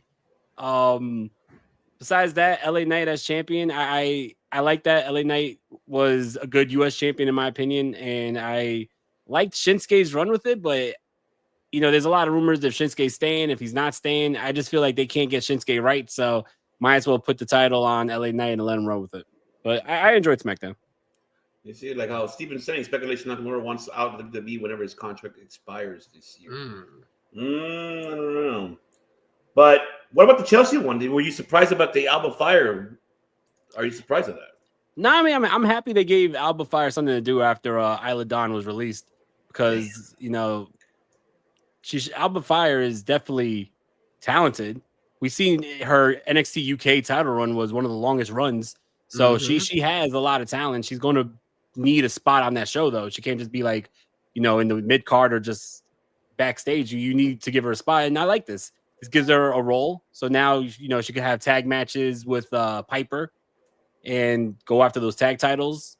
I like it. It gives her something to do. Love it. Fantastic. Papacito, break it down for us. What are your thoughts, brother? Yeah, Alba Fire, she is in her name Fire. You know what I'm saying? I mean, there's no doubt about that. She had a very underrated run, like Mike said. The thing is, I do wish she was on Raw, though. To have her go against Live Vicaria would have been a huge, like Tim King says, banger. To put her in like this faction with Chelsea Green, it does make sense maybe for her to like learn the ropes in a way of like creating her own character and maybe cutting promos. If that's the case, then I'm for it, right? Like the homie said, like, yeah, I did for The Rock when he met Bianca. Like, yeah, I agree. I kind of wish that she said something just like that, right? Just to kind of like show that, yeah, she is part of the bloodline. She does know her heritage. It's a reference, right? People love nostalgia and shit. I mean, and everything that they're looking at is a play on that whole storyline. The one thing though, I was like, I wish that she kept the neck brace on, because it kind of gives that like she really is still hurt instead of just yanking it off. I mean, so I don't know. That's just like a little nitpicking for me. I see the Austin theories on how Bianca is behind all this, but like when Jade ran up there and Bianca just like pretty much did like a hand gesture for like go ahead and beat her ass, kind of makes me think that she's no longer part of the storyline anymore. So I don't know. I mean, I do agree. Maybe we're blowing our load a little bit early with the Jade and Naomi, but just like The Rock says, let's just see where it goes. And that was a horrible promo by Cody. I do agree. That was just like, I was like, I honestly think that nobody knows where the story's going, so therefore Cody had no idea what to say, and he just went back to the creative people that let him do their race promo. And he was like, "Yeah, I'm just gonna go with that." Just I've bombed before. I'll bomb again. I don't care. It's good, Streets. Shout out, Streets. That's the man with the IQ of sports and entertainment. He's not only just book smarts, he's also street smarts. Shout out to Streets. That's right. Oh, Poppy Redeemer, what do you got for us? I mean, I'm still not into this to SmackDown still. Like, I can't get into this 3-hour stuff. It needs to go back to 2. It's still, hard, and I'm telling you, June cannot come fast enough to get this show back to 2 hours. Like, that's just going by quick, by the way. We're already about to be in fucking April already. Shit, I know, crazy, friggin'. But there was some bits and pieces on this I really like Randy's segment. I enjoyed the shit out of that. Like, I'm telling you, when that punt happens at WrestleMania, it's gonna be fantastic. Like, it's gonna be well deserved for Randy Orton to do that, what he does to Kevin Owens, because you don't just pile drive a man and try to put him on the sidelines and get away with it. You let a Viper get unhinged, and I'm gonna keep throwing it out there right now. Make that unsanctioned at WrestleMania as well. That would be fantastic. Oh, I'm telling you, unhinged Randy Orton with no freaking limits, no boundaries, no nothing. It's gonna be fantastic. Tiffany and Piper easily throw away to just set up a Charlotte attack. I don't give 2 shits about Charlotte. I don't care. I don't know how many times I have to say it on this damn show. Every well, hit the clip then. Might as well hit the clip. Just there you go. Oh my god, right here. Tell them how you feel. This is for anything that has to do with Charlotte Flair. I don't care. And keep that shit as far as I'm concerned. Like, I'm not into Charlotte Flair, and I hate still the fact that I can't get over the thought that she's just going to beat Tiffany. And I hate that because, like, we should be building Tiffany up more, not just feeding her to Charlotte. It's bull on that. I can't get into tag team title stuff because the division is just all over the freaking place. Like, this is now the second time that Pretty Deadly has won a #1 contendership match to be a throwaway. Like, why are we keep throwing them in these tag team title matches? They need to seriously fix this tag division because it is all over the place, and I don't like it. The Jade, Bianca, Naomi stuff. Okay, I have been all on board with this whole. I think it's Naomi. It should be Naomi. You don't need to make it the obvious and be Bianca. It doesn't have to always rush to the one thing that everybody wants, the dream match of, Bianca and Jade. That's what everybody wants. I'm happy that it was Naomi revealing herself. And I agree with Just, hands down. Like, there was all the talk that Bianca is slightly involved in this. And I started to agree with it all. But now that she's, more focused on the Raw for the world title right now, and just by that reaction, like what we saw on SmackDown, the way she was just like, just go take care of it. Like, that right there tells me that she's not involved in this. And I'm happy at that point because I don't want her involved. I don't need to see that matchup just yet. I'm with the Naomi stuff because now kind of sparks some interest here. Naomi's just been beaten up the entire time by Jade. What's going to happen? Is Naomi going to bring in backup now? So now when Jade has to freaking face her again, she's going to have backup, which would make Jade look even more as a monstrous threat if she then takes out multiple people instead of just beating up Naomi every time. She's going to bring back the other Funkadactyl. I forgot her name. Okay. Cameron? They'll put her in a match. They'll put her in the match with Jade, and she'll try to pin Jade on her stomach like she did at one time. Somebody call my mama. Somebody call my mama. It's about to get fucked up in here. Not to interrupt you, Just, but like, I wish Naomi also laid in her promo on how she felt like she was mistreated in WWE and why she walked off and then why she came back. Because she was, she did kind of, but she didn't really give us enough. Yeah, she didn't give us enough. She kind of like cut the promo short and went straight into like why she did it, and then yelling at Bianca. She subtly dropped it, but then went right back to just yelling at Bianca and being like, "You freaking like you're a stuck up bit." And I'm like, "Damn, you could have at least sat there and kept digging in on the crowd some more." She could have went in and how she said that she started in this thing when they wouldn't have allowed women. She's been here for the revolution. She's laid her foot in the ground. She's been pushed to the side. She had to walk out, right, to make a point, right? Be a champion somewhere else. She could have said all of that shit, and she didn't. Yeah, all the reasonings, like literally, has been described. It's jealousy. It's the whole thing. Like her side of it being her being the attacker makes the most sense. Bianca's does not make any sense at that point, because you look at it and you go, we've seen how many people say that the only reason why it would be Bianca is because she's jealous of Jade's rise. Why is that a case? Why is that the case? How is that convincing for us to believe that it's Bianca? Like if it's Naomi, like if it was stuck with Naomi, like, which is what it seems like it's going with, which is good. She has all the reason for it. The jealousy of just, she came back. She left the company. She came back here, bettered herself, won a women's championship in a different company to show that she's improved and she's up there on that level now. And then she comes back to the company, thinks she's going to be like, she can get herself back in that opportunity, get back in the women's championship like position.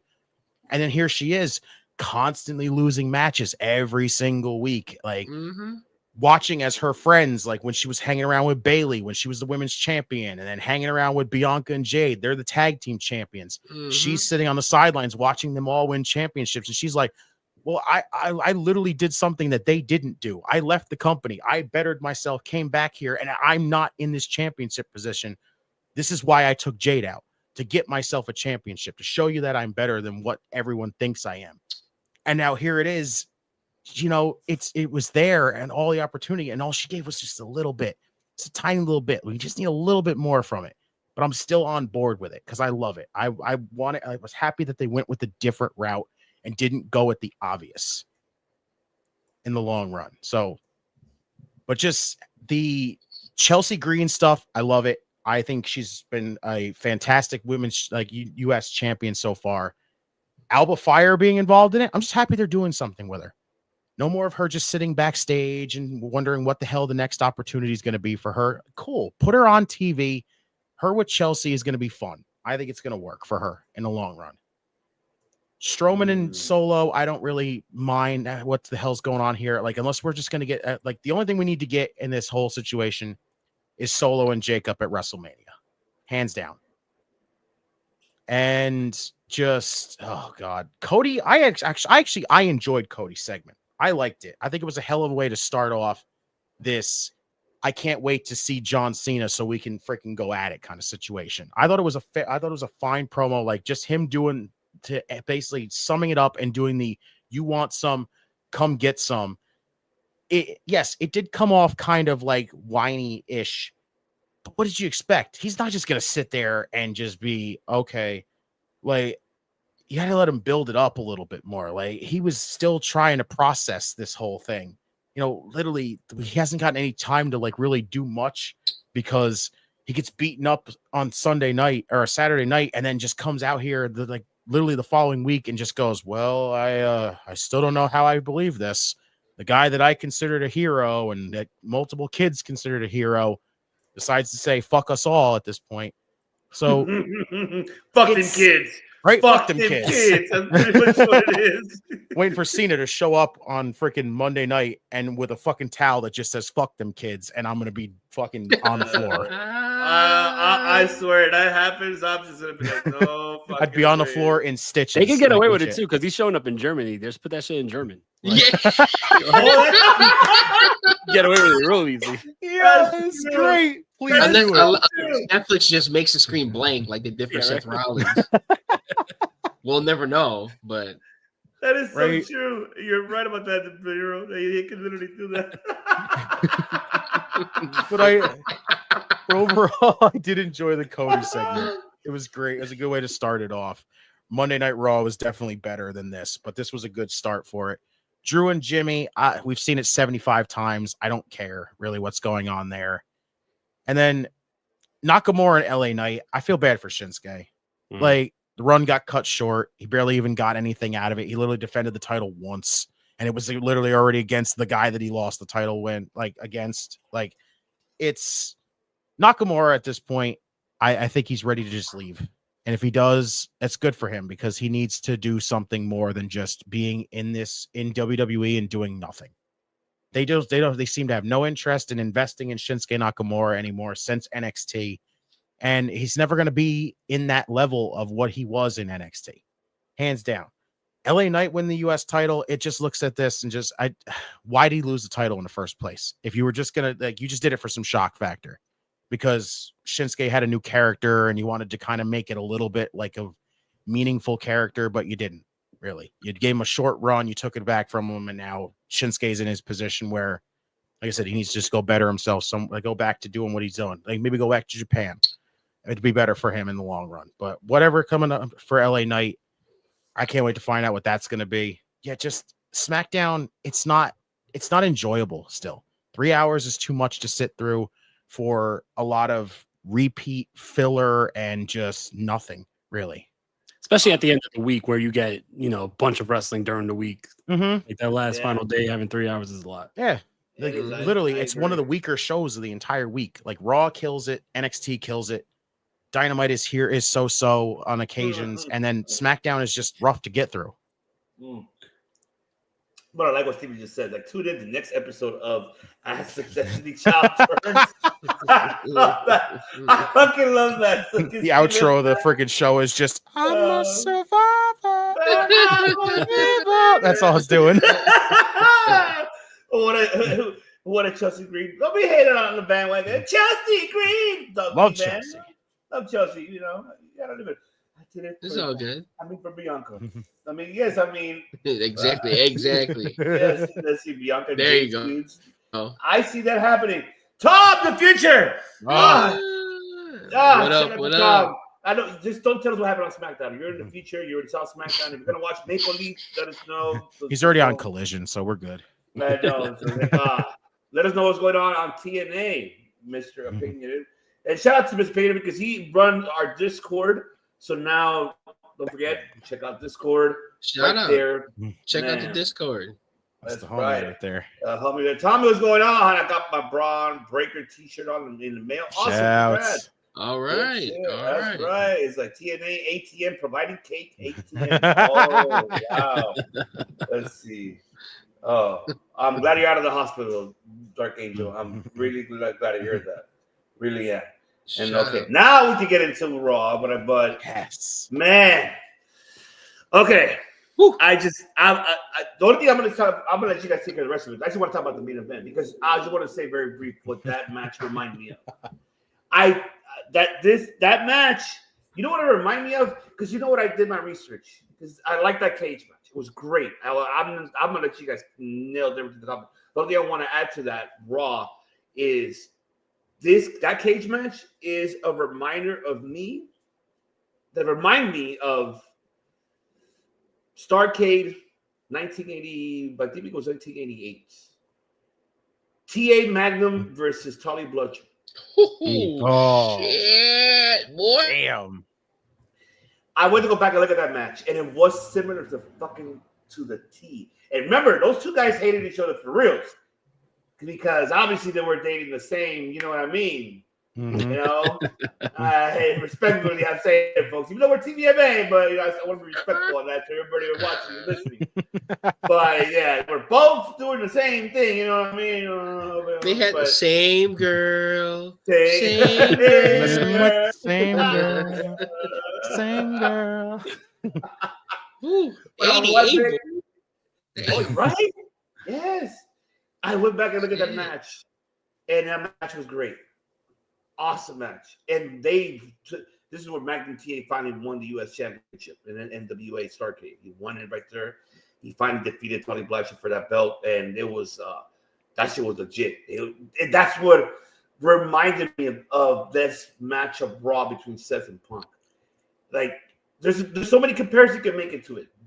But one of them, that's my main one that really got to me, because I went back and looked at it. Okay, best cage matches. You know, I thought about it, and then when I saw that one, I remember this one, because I forgot when TA won the championship, the U.S. title, and then it was a Starrcade, and then that's when I saw that matchup. I'm like, literally saw the whole match on YouTube, and I was like, that's why I was up to like fucking 2, 3 in the morning, because I'm like this. Love seeing my wife's like, go to sleep. No, hold on, I gotta see this. This remind me of Punk and Rollins when I just saw him Raw, and man, it did. It could compare to that. It compared to even when it was Triple H and Mankind. They're still. Yo, I was gonna say that's one of my favorite Triple H. Yeah, when he pulled off the mask. And... Yep. Greatest. And I gotta give it to these two guys, man. They took it professionally. They're like, let's stop bullshitting our shot. You know, let's put our bullshit aside, our personal shit aside. Let's make some money here. And they did that shit. And they really went with it and went all the way. And of course, we got the tribal chief, whatever you want to call him. I don't just kind of watch what I say. Yes, he's here. Like, oh, this is my show. This is my camera. It's mine. Like, oh, great. Here we go. Yeah, we're gonna get the triple threat match.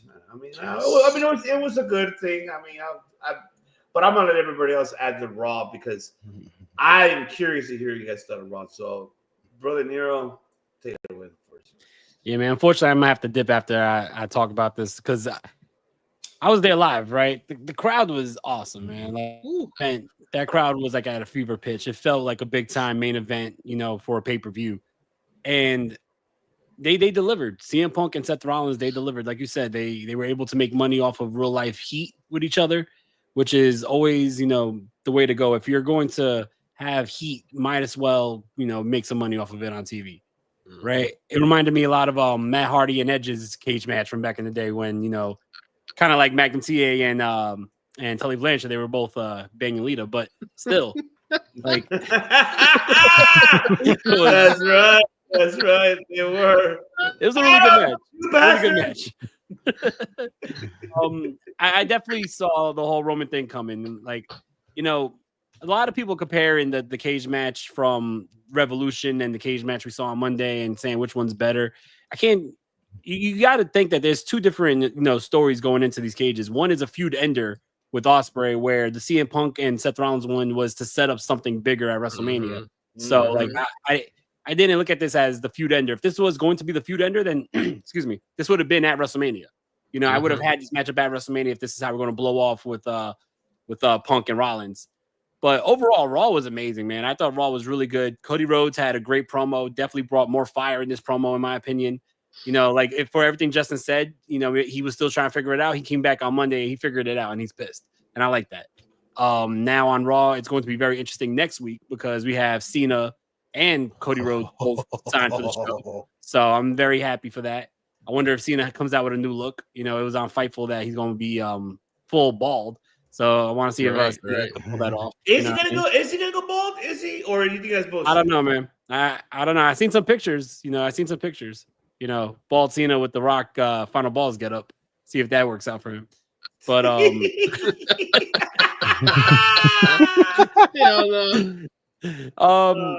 you know, I like the whole segment with AJ and Logan Paul. I mean, I hate Logan Paul, and I'm not the biggest Andrew Schwartz fan either. You know, I'm a Kendrick fan, so we can't let that man talk greasy. But they're not like us. They're not like exactly. Us. They're not like us. But you know, shout out to AJ. AJ Styles still is on the marquee. He's, you know, got another WrestleMania matchup in him. Him and Logan Paul are going to kill it. You know, they're going to pull out some crazy ass spots. So I'm really happy. If this is AJ's final WrestleMania, which it very well may be, I think he's going to go out with a banger matchup. Do you really think it is his final matchup? I don't think so. He may have next year in him too, but I know he does. He keeps on saying he wants to retire at 50. And he's 48 and a half. So, like, and a half. He's 48 and a half? Yeah, I mean, I don't know how much more, manias he's going to have in him. Plus he retired The Undertaker. So he's been done for a long time. You know what I'm saying? His schedule is looking lighter, too. So. Yeah. So he got the honors of having Undertaker's last match. He's been done for a long time. He's just taking his money to the bank now. It's about right. Yeah, it's true. Other things on Raw, I liked the New Day versus the Dragon Lee and Rey Mysterio matchup was I thought that was a pretty okay matchup. I liked the segment with Io, Bianca, and Rhea setting that up because if they have a triple threat there, that's going to be a really cool matchup. And yeah, I mean, I think overall Raw was a lot of fun. It was a lot of fun. So was NXT. NXT was a lot of fun the next day too. But you were there. I mean, you were there. So yeah. I mean, you want to talk about it very quick? Well, I don't know if you're gonna. I don't know how long you're gonna stay. Yeah, real quick. I'll just say NXT was fucking amazing. Like much closer in NXT, especially in the theater, right? Moose and Oba was insane, man. Absolutely insane. These two guys beat the shit out of each other. Like. I don't know. Everything on NXT was a lot of fun. You know, I had a lot. How much louder was it in that theater compared to what? The acoustics is crazy in that theater. Yeah, it's crazy. It was a lot louder. I couldn't even hear some of the commentators when they were talking. So I was like, "This place." Yeah. The crowd sounded kind of light, like at certain points for us on TV. But then, like when they started like coming together, and you could hear like the "This is awesome" chants, they were loud. It must have been louder, right? The only thing I didn't get was. Oba and Moose were like killing it, and the crowd started to do like Cena sucks chants, which was like, and then also for the main event, Julia and Stephanie were killing it. Great matchup, and they're over here chanting for Booker T, and it's like, bro, because Stephanie Victoria did the thing.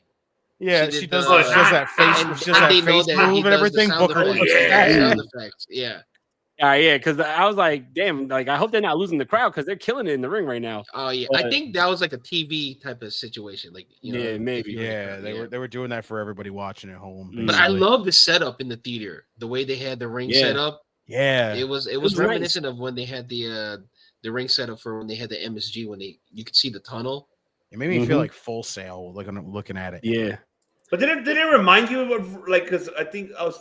Talking about it with Dom and Just, I came on Tuesday for the last matchup. Did it remind you like the way how it looked like Rocky IV when it was Apollo? Oh, with the lights on the top? Yeah. Didn't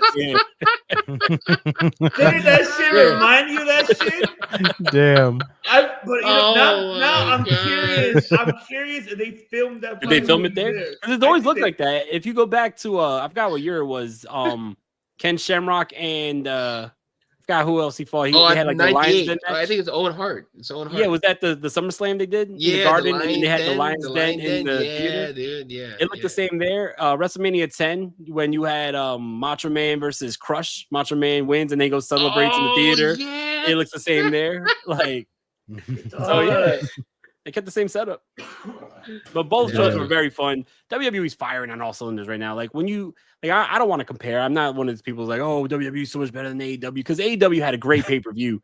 But like you are watching two very different products. Like one that is like struggling to get their identity versus one that right now everything they do is just hitting. So shout out to them. I mean, it's a lot of fun right now to be a fan. Hell yeah. Oh yeah, it is. It's a fan, man. That was a lot of wrestling. I give you credit for you going for both Monday and Tuesday. Fuck, I don't know how fucking. Yeah, man. I left my wife with the kids. She wasn't too happy, but. Hey, I was giving tickets. I gotta go. I mean, I'm not gonna say no, right? Yeah, right. I'll miss wrestle. I mean, I'll miss a good cage match. Any day for you, babe. Like, hey, I love you. Anyway, Lennox, what's up, brother? What's going on, bro? I'm gonna have to dip, but I appreciate you guys. Thank you so much for having me on. It's always a pleasure, y'all. All right, brother. Later. I'll see you. Later. All right. Love you guys. Love you, bro. Later, homie. All right, y'all. That was good. That was good. That's dope that he got to go to 2. Yeah, that's dope. I mean, what else can you say about Raw? Raw was great, right, from top to bottom. Legit. Okay, I'm glad that the crowd reacted in the way that they did with the whole Io, Rhea, and Bianca. And I thought that the setup was great. You know what I'm saying? Like, it was simple. It didn't really say anything, right? Pretty much it's a simple setup. They didn't have to tell anything new to it. Yeah. The funny thing is, like, at the end of the cage match, right? Roman Reigns realized that he's possibly getting cheated on. You know what I'm saying? By Paul Heyman and CM Punk. By Paul Heyman. Right? The question is I have to everyone in the chat and here, when was the last time you held somebody like Paul Heyman held CM Punk? That is a good question, Bob. You know, I mean, Paul.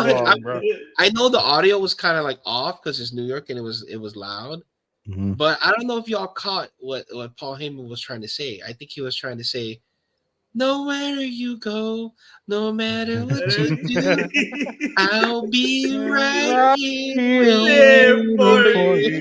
Shout out Richard Marks. Whatever it takes, I'll be right there waiting for you. Yes, I love it. Oh, why can't I just picture Paul Heyman just going oceans apart? I'd be like, nope.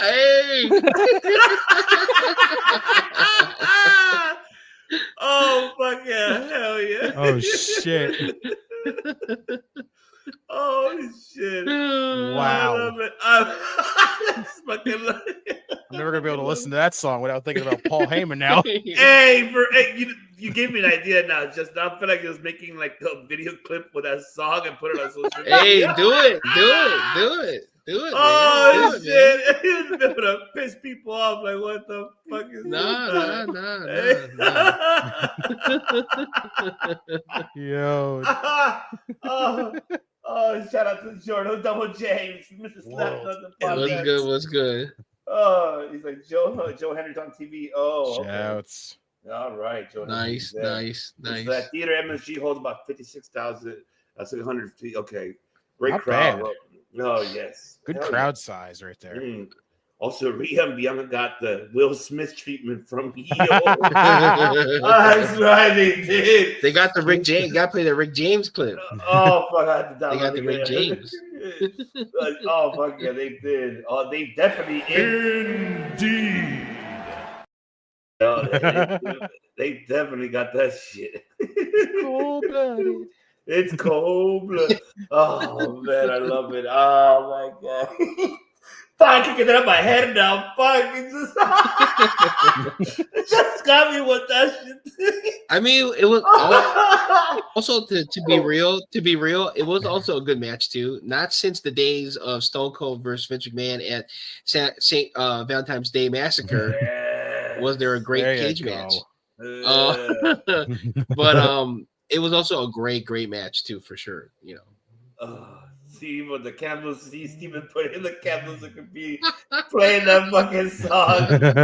Oh man, I fucking love it. I mean, could you imagine what's the conversation like when Roman and Paul Heyman go backstage? You know what I'm saying? Roman's probably asking Paul, like, you know, are you playing me? Keep it up on the line, 'cause my heart can't take it anymore. If you're creeping, please don't let it go. That's what I'm talking about. Oh man, I can't wait to GETCHO. We do another karaoke. Karaoke, oh, it's coming next month. It's coming, y'all. Punk was as soon probably as we still get laying these there in the WrestleMania ring. matches. Yeah. Punk was probably still laying there in the ring. Roman and Paul are walking up the ramp, and you just hear you see Heyman look back at him, and you just hear in his head, he's just like, "How do I breathe?" And be like, Without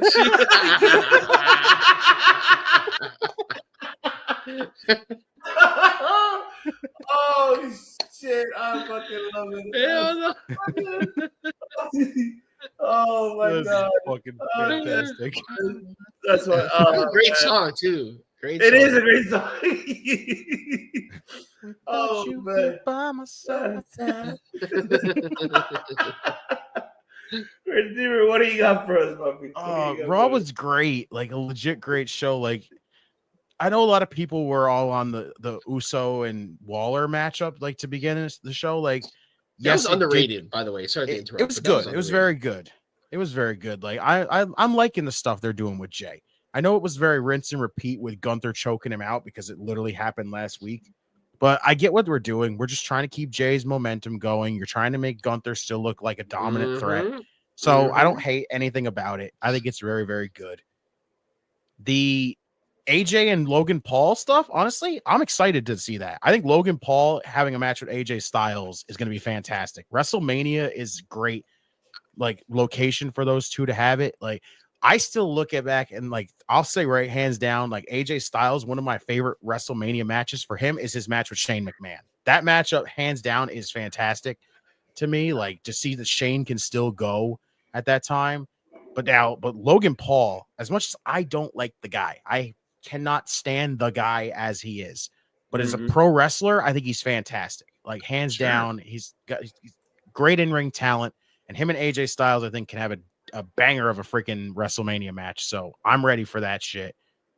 The LWO New Day stuff. Listen, how many times have you seen me on this show and Monday night for Raw Dog and just sitting there going, I don't give a damn about this New Day stuff.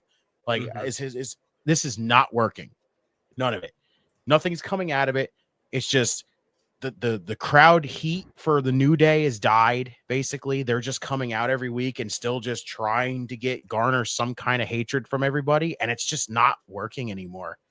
But this right here with the LWO, I think it's fine, honestly, because if what I keep thinking is going to happen here in this situation, where with what happened with Gable showing up, because I'm honestly believing that it's Chad Gable still. I don't know why anybody would not believe that was Chad Gable that basically cost them. Why do you keep saying it was Ray Phoenix? Like, that's not Ray Phoenix. Look, they basically agreed with the segment that happened later on. That's probably why they agreed it was somebody else, because they thought, because of the whole Gable showing up later on without the mask and the mask guy getting carted off by security. Like, that's what they were thinking. Oh, it's somebody actually else. No, we get it. It's Gable freaking doing his thing. You know, he's hiding the fact that he's the guy in the mask. We get that. Right. But if this is leading to Ray teaming up with the Lucha Brothers full on against the New Day and Chad Gable, that's going to be a hell of a WrestleMania match, I think. It's a great way. Like, Phoenix debuts at WrestleMania, realigning with his brother and teaming up with Ray to face New Day and Gable right now. I think that's a fantastic way to go about that. I agree. I think that'd be the best way to. He's going to have his debut. I think both of them. I mean, we can say real talk. They're both going to have their debut at Mania, and even besides Ray make his first debut at wrestling in WWE. But I mean, think about it too. It's Penta's. This is his dream to wrestle WrestleMania. True. Damn, that's got to be fucking huge. You got two brothers, made it that big, and now got somewhere. And oh man, I'm just fucking excited, man. But it's just, you know what? We didn't ask Papacito the question. I know we talked about it, but Papacito, where would you want to book Ray? Would you rather have them as the tag team together, or would you put Ray Phoenix on SmackDown and leave Penta on Raw? How would you do? How would you book? If you were the booker for the Lucha Bros, do you separate them or keep them together? And what were you putting? You know, honestly, I would keep them separated. That's a pun on the song, but like,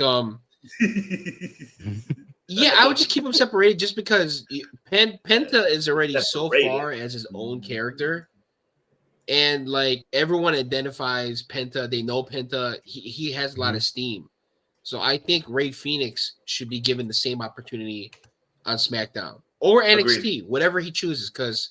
Like Stephanie Vaquera said, she chose to go to NXT, right? That is true. So just keep a reminder out there, people. Like, they have a choice, you know. That's true. So like, if Ray Phoenix comes, whenever he comes, I would like to keep him separate, right? I think Ray Phoenix needs to.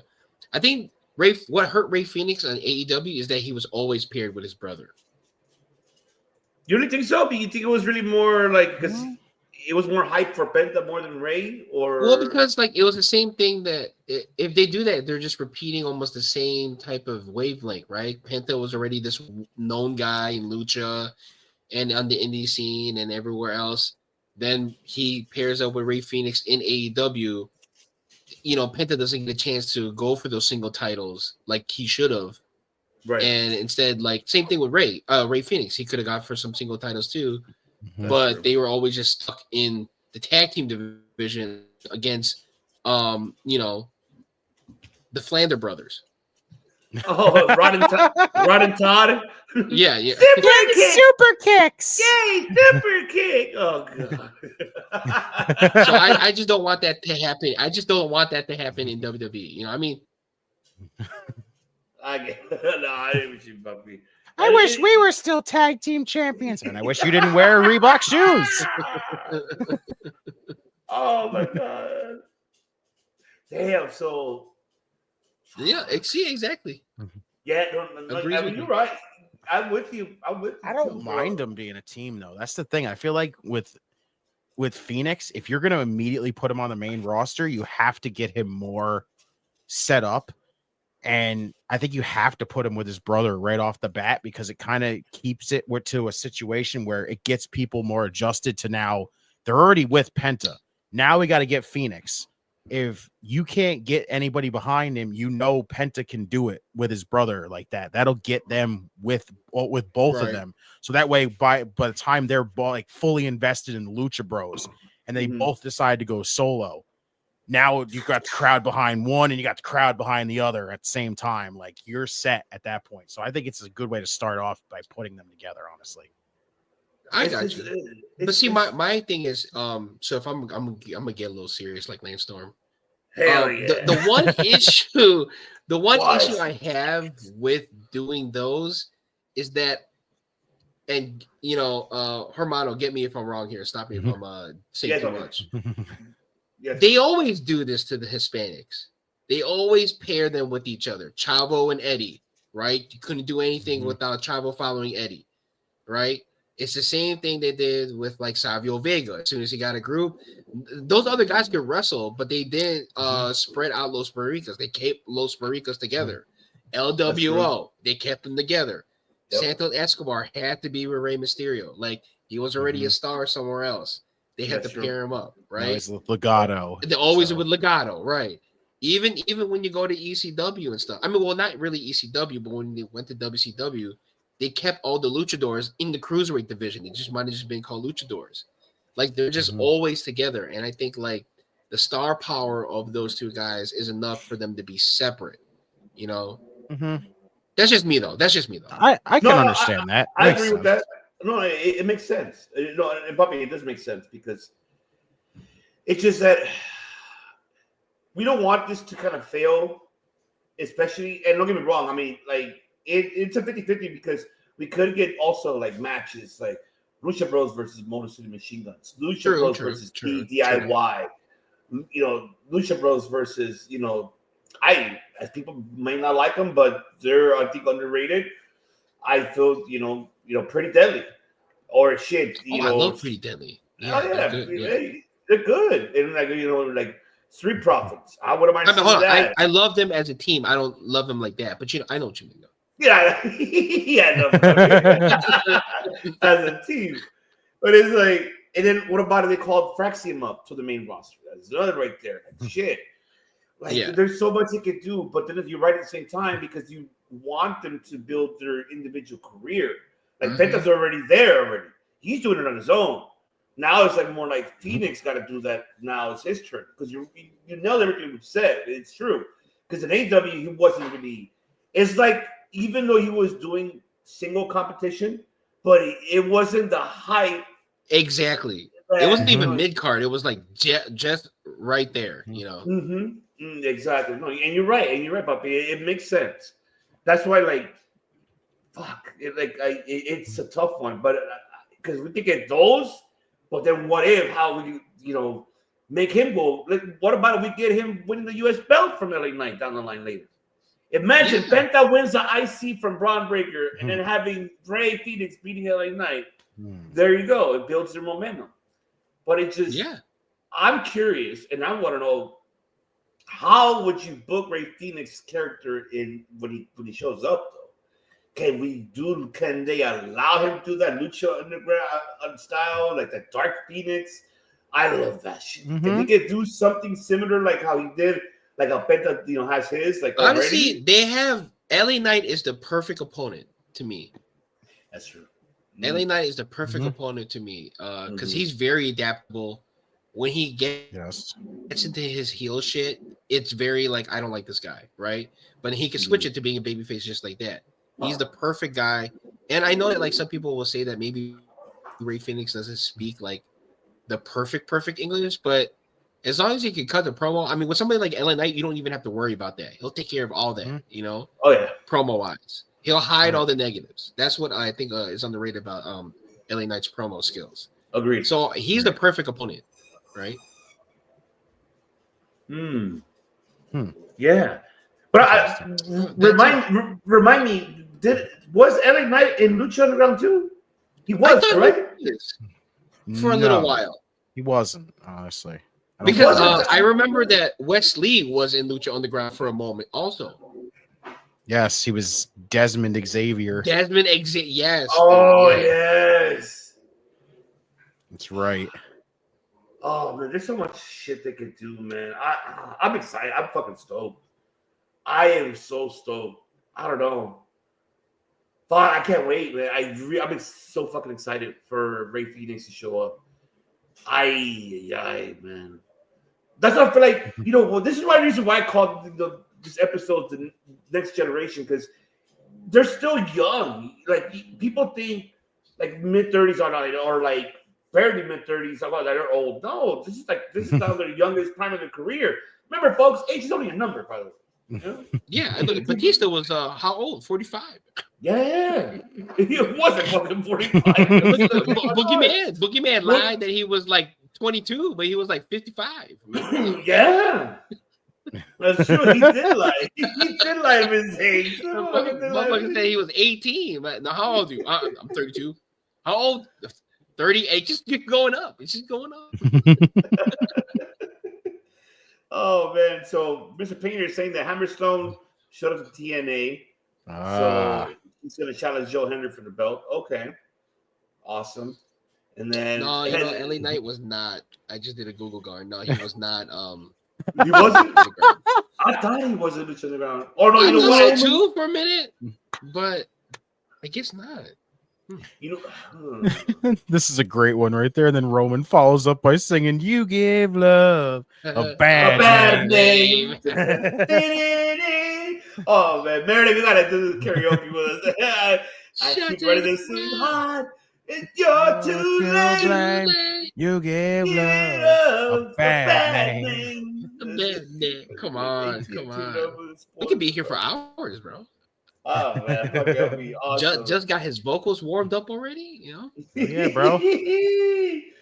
Oh man. Kayla.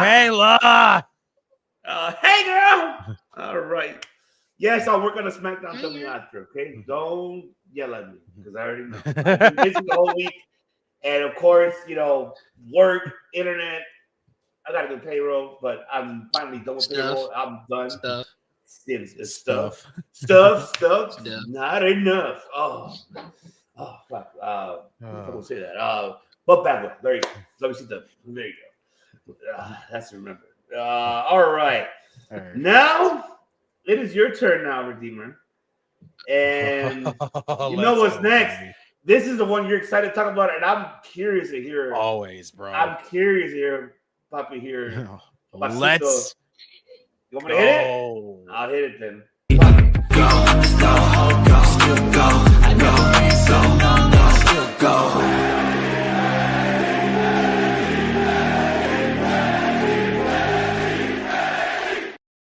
Oh my God. You see how I have your girl right there on top? You see? 2 times. You got her right here below, and I got her right there. Oh my God, let's go. I know. Look, I know. Miss Vacare, may I? That's all I have to say. I know. Hold on. Let me wake you up for a minute because I know. Let me just do this for you.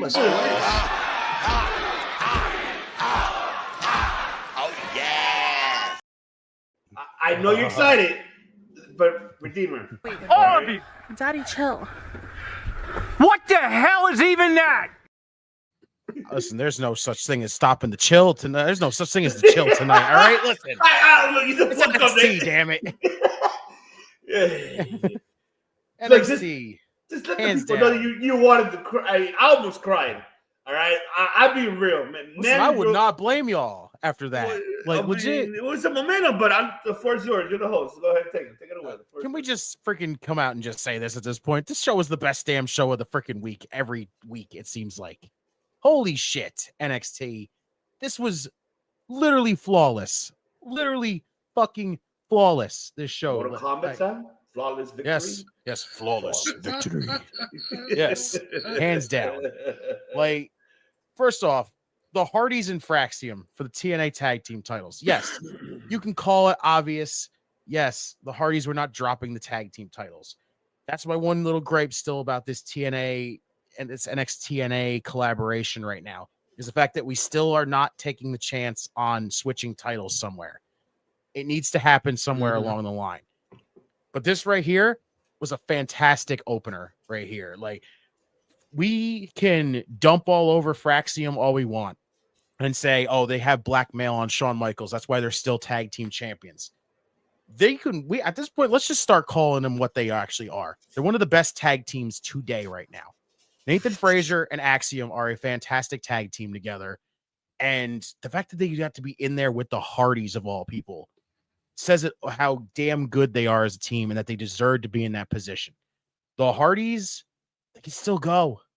They're damn good. And like, just to see them back under the WWE banner in some sort of form, like right there. Fantastic. They killed this. This opener was amazing. Hands down. Oh God, I can't wait to talk about this. The rest of this, holy shit. God, I love this show so much. NXT. Fucking love it. Shawn Michaels, unblock me, please. I'm telling you. Like, please. All right, hold on. Let me just hit it for you. Wonderful.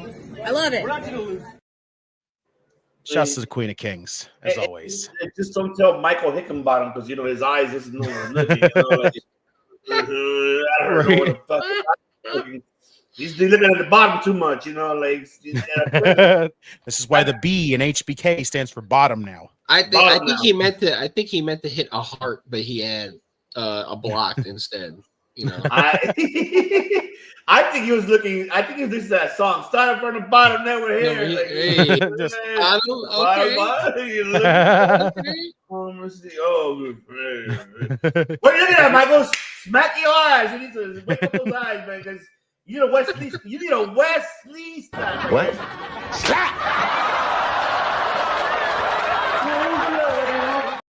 That's easy. I love Kayla's response here. I still think they have some kind of secret about HBK, but I'm telling you, they have blackmail photos and everything, and they're all hidden under Axiom's mask. I'm telling you. I really like the Miss Parker and Mickey James interaction. That was dope as shit. I said it. It's got to be done. Yep, here we go. Miss Parker, Miss Parker. Always got to show love to Miss Parker, no matter what day of the week it is. Let's go. I wish I could get that other clip, but I just wanted to say this, and I think we did say it, but I'm going to repeat it again. You're welcome, fans, because NXT fans are now saying Miss Parker, Miss Parker. I love when they do that during her entrance so much. I wonder why, because of course, bro. One more time, Miss Parker, Miss Parker. That's right. It's about damn time too. It's about damn time. Well, yeah, it's like it's like remember like the movie Hustle, like whoop that trick. Yeah, there you go. It's the same thing. It's the same thing. Even when they switched, her music and everything, like they were doing it before they switched her music up, and then now it's just like they found the vibe for her music now. So now every time they hear that music, they're just like Miss Parker, and they're just vibing out to it. I'm like, you guys fucking rule NXT. And by the way, able to keep up with that. Just let you know, they did 732. And all right, way to go, NXT. That's good. That's what they did. So, damn, they beat Dynamite. Oh yeah, of course. Sorry. Because Dynamite was like this, man. Huh? This is whack. I can't get jiggy with this shit. I can't get jiggy with this. I mean NXT on a worst day could definitely beat Dynamite on a great day. Easily. I'll say this. I like that Sean Spears' family now has a name, which is amazing. What are they calling him? The Cullining, I think it is. The Calling, right? Isn't it the Calling? Yeah, I think it's the Calling. Yeah, the Calling. Yeah. It's amazing. I love that they have a name. That is amazing. And Jordan Grace, Roxanne Perez, clearly I did not think Roxanne was going to win this, but I fucking love me some Jordan Grace, and I love Roxanne. She needs to move on. Enough with just keeping her in NXT, get her on the main roster and make it official. No more of this sending her back down, bring her back up. Just lock her in on the main roster. It's where she should be right now. Jordan, again, going to be a massive threat more and more to this women's division. The best women's division in the world today, right now, is NXT's. Okay. The world, Craig. Shit, not just the city, the world. The world. That's right. Obafemi getting endorsed by The Undertaker. Fucking amazing. Like, that man probably as he walked up to Taker and listened to him just praise him and then got done and just kept walking, he was probably fucking that shit-eating grin from cheek to cheek as he walked out there to get ready for that match with Moose. He probably was holding his fucking piss, make sure you don't piss during the match. Right? I'm sorry. You gotta admit that he got praised by the dead man. Who praises you that by the goat? So praise you and say, man, it's your turf, man. This is your yard now. You better go there, really. Better protect your turf from the go claim your yard. Like, bro, fucking A, dude. That is amazing. I don't know. Oba and Moose. Oh my God, dude. What a fucking matchup. Absolutely spectacular matchup. After the one interaction they had on TNA, I was like, keep it at that little bit. Do not give away anything else. And they did not. And so they gave us this matchup. Just absolutely, I feel like I can't even put the words right to give this matchup because this was a fucking banger as how amazing this was. I love that they ran back the spot that they did in TNA with that pump kick where fucking Oba takes it straight in the face and just fires up. And I'm like, they fucking recreated it. I'm like, this is great. Like, absolutely spectacular. Moose, dude is a friggin' beast. I love that shit. Like, this matchup here was worth the wait. 1000%. They slayed it that night. They did. They fucking did. Zaria and Soruka having Soul challenge Chelsea for the Women's United States Championship next week. I'm excited. I kind of hope Soul wins, to be honest. That's gonna be good. The stuff with Fatal Influence, kind of interesting because I kind of want to know where this is going with whole Fallon kind of telling Ava, "Where's my rematch? Huh? Where's my rematch?" Like Stephanie gets all these matches, and Julia's getting all these matches. Where's mine? Kind of interested how that's going to go about. We get Ricky Saints facing off against Ridge Holland next week. Should be very good. My boy Javon Evans and Ethan Page in the street. Let's fucking go, dude. This shit was fantastic. They have done an amazing job by making Ethan Page so hated by beating up Javon and what he's done to Javon. And they've gotten people so behind Javon. It's fantastic. Like, I love the fact that Ethan's been winning with the twist of fate, which is weird as hell to see that he's been winning with that. But I like that they did the Randy Orton and Jeff Hardy spot with that, where he went for the twist of fate. He spun right out of it and hit an RKO. And I go, that's Javon thinking about his matchup with Randy Orton and how much he loves Randy Orton. Like that right there. He was like, Randy, watch me do this. I swear he was thinking that in his head right there. He did his homework. Exactly. And then how it ended with that cutter with the chair wrapped around his neck. Just revenge as a dish best served cold right there. That was a wild street fight. That man was flying all over like a maniac. Ethan sold his ass off. Ethan looked fantastic in this. Amazing matchup. Yeah, it's called the Culling. The Culling is their name. I love that. Oh, it's a Culling? Okay. Mm-hmm. That's what it is. Okay. The Eddie Thorpe stuff. Culling? Yeah, the Culling. Culling. The Culling. What the fuck? That's what it's called. It's called the Culling. I've seen this. I'm trying to remember. I've seen this was a name they trademarked a while back, and I was wondering what I thought it was almost going to be the Mysterious Faction, but it wasn't. What the fuck, man? Why would you say about D. Snyder with the haircut? I mean, with the fucking Soruka. What the fuck?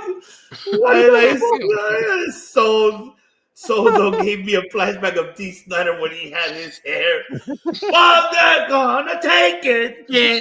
We're not gonna take it. Damn, Meredith. Hey, but you know what? Shout out to D. Snyder, right? Oh yeah, First Amendment, got it in court. That's the reason why we have the parental advisor. That's right. That is true. She had that segment when she went glam on us. Fuck. What did she?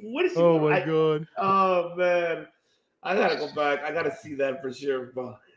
Fucking Meredith. Now you got me. Now you actually gave just an idea he could probably do. Shout out to our Papacito here because he got a response from Ricochet when he compared him to Will Smith on social media, and I fucking loved it. That's like, so dope. He's just like, Will Smith's the GOAT, bro. I'm like, yes, look at you, Ricochet. There you go. If you can do this for so it was cool. It was cool. If you can do this for Soruka with D. Snyder the same, I will be laughing. If Soruka responds, listen, I want Soruka to follow me and be on GETCHO. If I do that, I think we're gonna be blocked. Yo, I think we're gonna be blocked. I was waiting for Vince Neil of Motley Crue to turn up. Turn up. Oh my god. Oh man. Oh shit. Wow, man, Henry. Wow, bro. I see how it is. Come on, Henry. You gotta. Did he erase both of them? Oh, he did. Okay, there we go. There, you gotta believe. Wave your hands from side to side and say, oh, I believe in Joe Hendry. Joe Hendry is so. You gotta believe. Man. I believe. Shout out Jamal Hendry. That's our guy right there. Shout him out. That's right. But yeah. But the Eddie Thorpe stuff, I actually really like it now. Like it's starting to like get to me. Like the whole early stuff with the whole taking himself out of matches to put himself back in matches. I don't know why he needed to make it so damn convoluted in the process of that, but what he's doing now, the fact that he's beaten Trick in the strap match, and now he wants more. Now he's going to get NXT Underground with him. Mm-hmm. I like aggressive Trick. This is really damn interesting to see, like how he's just like, fuck you all. Like the fact that he won that match last week in like 8 seconds and just beat that poor man. Like, good God, the fire in that man right now is amazing. The fact that Eddie's been right about the whole Trick's losing his mind since he's lost the NXT title. It's really interesting now what we're doing here. Like, what's going to happen with Trick? Is it just going to be more aggressiveness from him? Is Eddie Thorpe going to be the catalyst for that whole situation more and more, where he's just going to keep getting more and more aggressive in every one of his matches? I don't mind it now. Eddie Thorpe is doing a good job with this. Like I said, the early stuff I can take without, I could deal without, but this right here is really, really good. I know a lot of people are not big on Eddie Thorpe. I've always liked the guy. I think he's great, coming out of, New Japan and Carl Fredericks, why not? Great shouts, legit. Graduating from being a young lion. He's awesome. He's been doing his thing. Yeah, and respectfully, Dakota Kai. So exactly. I want to add on that. Dare I say, Indeed. Yeah, big time. Indubitably. There we go. I see. Hmm. And then, of course, the main event. Stephanie and Julia. I fucking applaud those two women. That matchup was phenomenal. Those two have such amazing chemistry. And I saw all the tweets at the end where they both were like showing love to each other. And just, they were both so proud of each other. You can see it. Julia's happy. Made me cry almost, man. I'm gonna hold my Right? tears. Julia's happy. And, you know, that she lost to her friend. Stephanie's happy that she got to have the match with her. Am I a little, you know, as part of me just being like, you rushed it too soon? Yes, I would like to know an actual reasoning as to why you rushed to it so damn soon. But you know what? As the guy who is easily the biggest fan of this woman,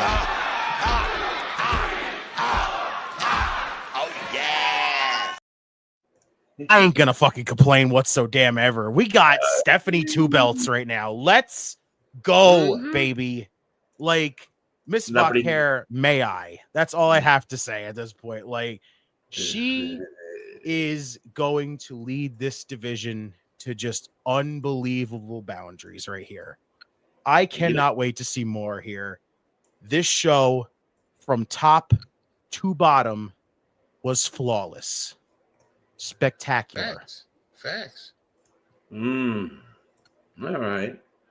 Babacito, the floor is yours. So, yes. Unfortunately, I have to go in a couple minutes, but I will say everything that Just said, because he is my tag team partner, is 100% exact same feeling I do.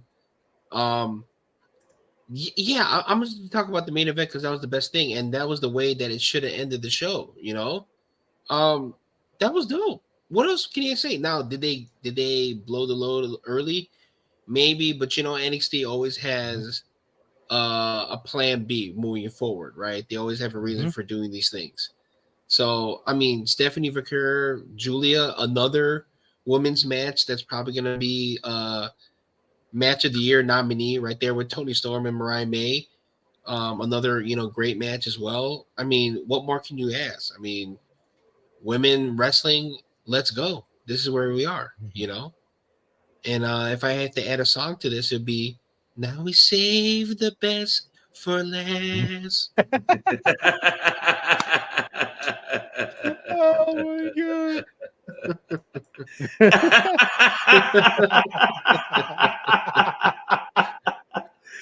Oh, since we're keeping it in the 80s, early 80s, early 90s, you know, with the Dee Snider and shit. You know, shit. This is how you know. This is about karaoke night, folks. This is what it's all about. I'm on the way to time. All I want to do. That's all I think about looking at Stephanie Vauquer, bro. That should have been how they ended it right there.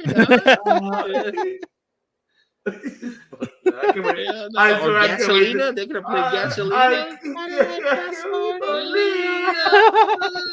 Oh my god! Let's go, y'all! I can't wait to karaoke night. I swear. And by the way, by the way, Vincent, I don't know if he told you. He told you, right?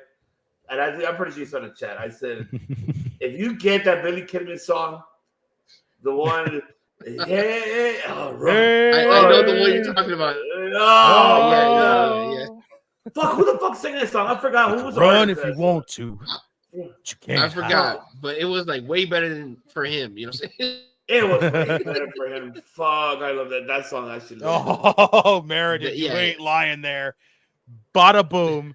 He says, I think when it comes to Steph, I think of another Bon Jovi song, Better Rose. That song, bro. Say no more, Stephanie. Listen, you know, play a little Bon Jovi. You know what I'm saying? Respectfully. Come on. Just saying. All right, I'll go very quick because I know our boy got, you know, probably got to jump on with our boy right there for Marks. Because they're going to be going on soon. Shout out to Mark's Mikes. That's our shout out. Love to the homies. Hell yeah, man. What can I say very brief on this one? I mean, you guys nailed it pretty much the comment. I could really just say Stephanie made history, becoming the first ever from Chile to hold not only just 2 belts, but also be an international champion. And this should set the example of what this women's division is all about. This is the number 1 division right now in the women's professional wrestling. I know people are going to give me shit. Oh, what AEW? Like, well, or you could talk about Stardom. You could. That's fine. You could talk to me about Joshi Tokyo Pro. That's fine. But I'm sorry. Or TNA. But I keep saying it. I'm keep repeating myself. This is what the Knockouts division was when it was introduced in TNA. This is what Michaels is what he is reinventing and signing these 2 women, and not only them 2, but also Jordan Grace, and then more is coming. Man, this is where everybody just steps to the plate. The women's are getting more main events than the men. Tony Khan, take some homework here, pal. You know, like look it down or write some homework down because shit. You see what they're doing here? They are doing, I don't know. And to top it off, not only that, but if you guys notice, they ended in the perfect timing. They timed it within 14 minutes of what they had and ended it in 14 minutes. And 2 minutes of celebration. The show was over. That's how you know that, like, everybody from the NXT women's roster, I said this on Tuesday. I hope that Io was there, Rhea was there, everybody from Bailey was there, sitting down and be like, man, look at this matchup. Yes, dude. You have Lucha Libre and Strong Style putting a show. So, man, I can't say much for it, man, but I know our boy right here had to get going, but I appreciate you, puppy. I know we love you, bro. We love you, puppy. Hey, appreciate you guys. Shameless plug, each episode is out. It can be found here, the video version on Circle Debate Network, right? We're on right after, the homie Just and his guests, usually Dom or Tim or any of the great people on here. You know what I'm saying? He's the workhorse of the entire group, the MVP of this place. Watch along every week, right? You can find us after their watch along with Dynamite, usually 10 o'clock. But yeah, we released an episode where we did a March Media Madness tournament, declaring who has the best wrestling bod right now. You know what I'm saying? So check that out. Available on all the podcast platforms and video here. So yeah, if you like to watch a bunch of half naked dudes and with like mountains of abs, you know what I'm saying, and revealing packages, that's the episode for y'all. So. No bread, no water, just meat. I love it. Oh, big meaty man slapping meat. Let's bang, go. bang, bang. But appreciate y'all and shout out to the chat. Man, appreciate you, Much puppy. love, bro. For hanging out with us, man. You guys. I'll see y'all in the chats, homies. Got it, bro. You be safe. Bro. Konnichiwa, bitches. Oh man, this fucking comment killed me right here. I can envision a stipulation where one of us sings "Better Roses" to Steph, and in comes Paul Heyman into the bed, singing Celine Dion to Roman, while Roman sings in return "Cold as Ice." You're a cold as ice. Dum dum. So much. I forgot that. I can just picture Paul Heyman coming in there doing the fucking just like, man, Meredith on a roll tonight, man. You are, bro. I love it. I fucking love it, dude. Like, hell yeah, you got us going tonight, man. Man, believe me, ladies and gentlemen, we didn't expect to have a stacked show like this today. Oh, it's been a fucking phenomenal show. Fuck yeah, I fucking love it. Oh, congrats to Stephanie Valkyrie becoming the new NXT Women's Champion, making her a double champion in the process. Lennox, you ain't lying, bro. Let's go, baby. It's so amazing. I just can't wait. And man, what because NXT was a shit. Like it just this is one of the best NXTs I ever seen. Like hands down. This was like a takeover. Right. I can't wait to part 2 for these two ladies. And I don't know if you heard Mark Henry, Puppy. He did make one valid point that I have to agree with him. He loved the match, and this is what he said. He said, yes, they sold the show. They did everything what they needed to do. Mm-hmm.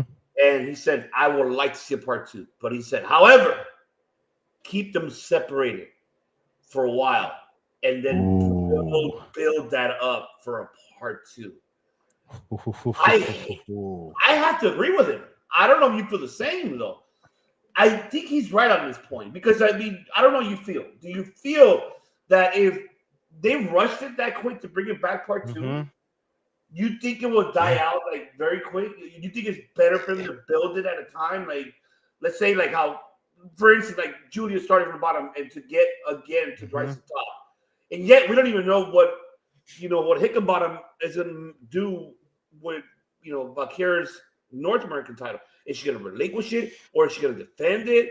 Or like, I don't, that's where I'm questioning here. Like, do you agree with Mark Henry's comment on that? Or how do you honestly, yeah, I'm with it. Like, if you can keep the two of them apart for some time and then find some way to bring them back together. First off, look how much opportunity you have to get them more and more over like that. But then you bring them back together like this, and then boom, the clash is going to be even more epic. Like right now, yes, did this feel rushed? Yes. There's still a questionable reason as to why this happened. We see nothing but, Julia's injured. Julia's this, Julia's that. At this point, we don't know. There is no confirmation, like clear confirmation as to what the purpose was, as to why you rushed to this matchup immediately. Yeah. Until that officially comes out, and we don't know what the hell that is, we have to basically just sit here and go by what we see on TV. And right now, this was rushed. But was it great? Yes, the matchup was phenomenal. By the time we get back to these two going at it, it needs to be after a good long period of time. Do not rush back into this, because if you come back into this, you're starting to just give people the dream matches be just for the sake of dream matches, which means you're starting to pull a Tony Khan, which you don't want to do. Shawn Michaels should not be basically mocking what Tony Khan's doing. That's just a little ridiculous. Like, these two, like, especially when it comes to Stephanie and Julia, like, they have basically been built up a lot. Like, you can tell they're the two big main focuses right now of this division, along with Jordan Grace. And even Roxanne, while she's still there, she's becoming a main focus. But you're still focusing on the other women in the process of doing that. But your big focuses, you don't want to over abuse by putting too much of the same stuff in people's way and in such close proximity to each other. So yeah, I do agree with Mark Henry. I say keep them apart for a little bit, let them do their own thing for a while, and then eventually when it comes back full circle and those two meet back in the ring, just imagine how much bigger it's going to be. It's going to feel huge. It's like how Meredith is saying, like, it's like it should be like part 2 should be at Silent and Delivered so that they can get more time. I mean, I don't think we have enough time to keep it till Stand and Deliver. Like, you got to keep it a little bit longer than that. Like, Stand and Deliver is literally next month. I agree. Yeah, you're right. It's really like technically like what, like a week before Mania, right? So it's like it's literally the Saturday before but it's literally going to be the Saturday like before night one. Oh, that's right. You're right. Yeah, which means it'll probably be on like 3:00 in the afternoon. Oh shit. Yeah, no, you're right about that. It's not going to flow right into night 1 of Mania, and then we'll be off to the races on Mania. Damn, so fuck. How would it? Who's going to book? It's interesting because, like I said, you don't want to rush back into this. Keep them apart, which means if Julia's going to have to either stay off TV or go wrestle other people for a little while, just give her something to fill in the gaps until you say, okay, this has been this has been long enough. Now we can put them back together. Yeah, no, it makes sense. You're absolutely right. It's really a tough one because now you're right. Because fuck. Let me just see. Let me look at the calendar. I just want to look at it. How many weeks? Because yeah, you're right. So Mania is night 1 is 19th and the 20th night 2. Correct? Yes. Okay. Yes. So today we're on the 13th. So 1, 2, 3, So that's 3 weeks, 4 weeks. We have over a month 5 right now. Yeah, they got 5 weeks to build it. Mm-hmm. Who could really be the one against Vakir then? That's the case. That's tough because you still got to remember that Miss Parker won that number 1 contendership now. So she's somewhere along the line here. But who else is left in there? That's true. Damn, that's a tough one. How's it going to do it? How long do you keep them in NXT before you call them up? I can't see them both being in NXT by next year's Stand and Deliver. I mean, that I agree with. I don't think they're going to be in there a whole year. Yeah, I don't see it either, man, for a whole year. I think let me double check their pay-per-view calendar, because now I'm curious of knowing what is like NXT's calendar of pay-per-views. So you have Stand and Deliver, which is on April 19th. Yeah, it's okay. And then after that, they NXT Battleground, May 25th. Yep. And or unless they do it at Evolution Part 2 in July. There's a possibility there, which that would actually make more sense. Look at where you've kept them apart for so long. That's very true. And then they still have American Bash, which they haven't named a date yet. It's somewhere in July. Yeah, it's just assumed somewhere in July. So, and we still have Heatwave as well. And then you have No Mercy, September, and then Halloween Havoc in October. Now, as much as I believe Shawn Michaels knows how to handle stuff, I don't see him being able to keep them apart until August. So Heatwave, I think, is too far. The Bash even feels a little too far. Like, honestly, if you can keep them apart and you have them face off at Evolution, it's the big women's pay-per-view. It's going to have NXT. It's going to have the main roster. That's true. This right here needs to be the show. That needs to be the focus. You have until July. Great time. I agree with you. Yeah, no, you're right. I think that is the nail of the coffin, because not only that, Papa, but also they can mix with TNA roster too now. Yeah, which is going to come even better. Imagine, just think how big that's going to be if WWE has this thing going with TNA and NXT is going to be involved in it. That basically opens the door for TNA to get involved in this too. So we could have Masha defending the Knockouts Championship on a WWE pay-per-view, all specifically for the women, against a WWE woman, which would be absolutely bonkers in its own right. What's going on, John? Good evening. See, Logan James. I believe Julia's. I don't know. I don't know. I feel maybe she's bruised up more than injured. I don't think she's bruised. I don't think she's injured, because her match, the way how we saw on Tuesday, she delivered, and no pun intended, it's not delivered, but it's just like the way how she handled it like a queen, and like shit. She played the heel. She was the heel in that matchup. You seen how she was doing it. She was taking it slow. She was picking apart Stephanie. She was, like precise moments of just being like, strike here, do this, do that. The big ass crazy like triangle choke when Stephanie went for the freaking spiral tap to land into the freaking, the triangle choke. Like, that's a damn good freaking moment right there where it was like, oh my God, Julia could actually retain here. Like, it was crazy. Like, she played the heel, she knows how to play the heel. So she knew the role she had to be in that situation. People love Stephanie. They also love Julia, but Julia knows the situation that it's just like, Steph's kind of a little bit more over than me. I kind of might have to play the heel in this situation. That's what she did. That's true. And she did, because even the crowd booed her when she did the Stephanie, the knee shot. Like, I was just like, okay. Yeah. When she did the face smash stuff, she really stole the face smash, and everyone's just like, boo, why'd you do that? That's not who we want to see do that. Even when she had her in the lock. Yeah. They even booed her. They even booed Julia for that. They popped for the triangle, and then all of a sudden they were like, wait a minute, we shouldn't be cheering her right now. It's like they knew, epic moment, it happened, and then they were like, wait a minute, heel, boo heels. Yeah. And so you wanted to be an NXT and to be a NXT major PLE. But Meredith, the thing is that Evolution though, was a big WWE pay-per-view, not an NXT one. Yeah, because you'd rather have Evolution because it exposes not only just the women on the main roster, but also in NXT. And it also benefits TNA. If they can really take that Evolution and go by bringing all the promotion, they can pull off do you remember when NWA did it? I'm trying to remember this is when Mickey James was in charge. I think it was like 2 years ago, or I don't remember what was it. NWA either 70 something. I don't remember. I know what you're talking about, though. Yes. You know what I'm talking about. Remember, it was a 2-night event, but it was the night one was all women's. Yeah, it was phenomenal. It was a great pay-per-view. Like, it was Jazz and Mickey James that took charge, and Gail Kim, because they involved TNA at that time.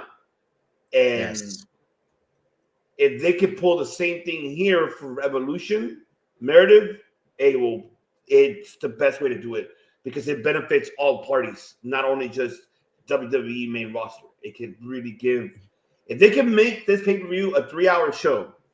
Empower. There you Empower. It's called Empower. There you go.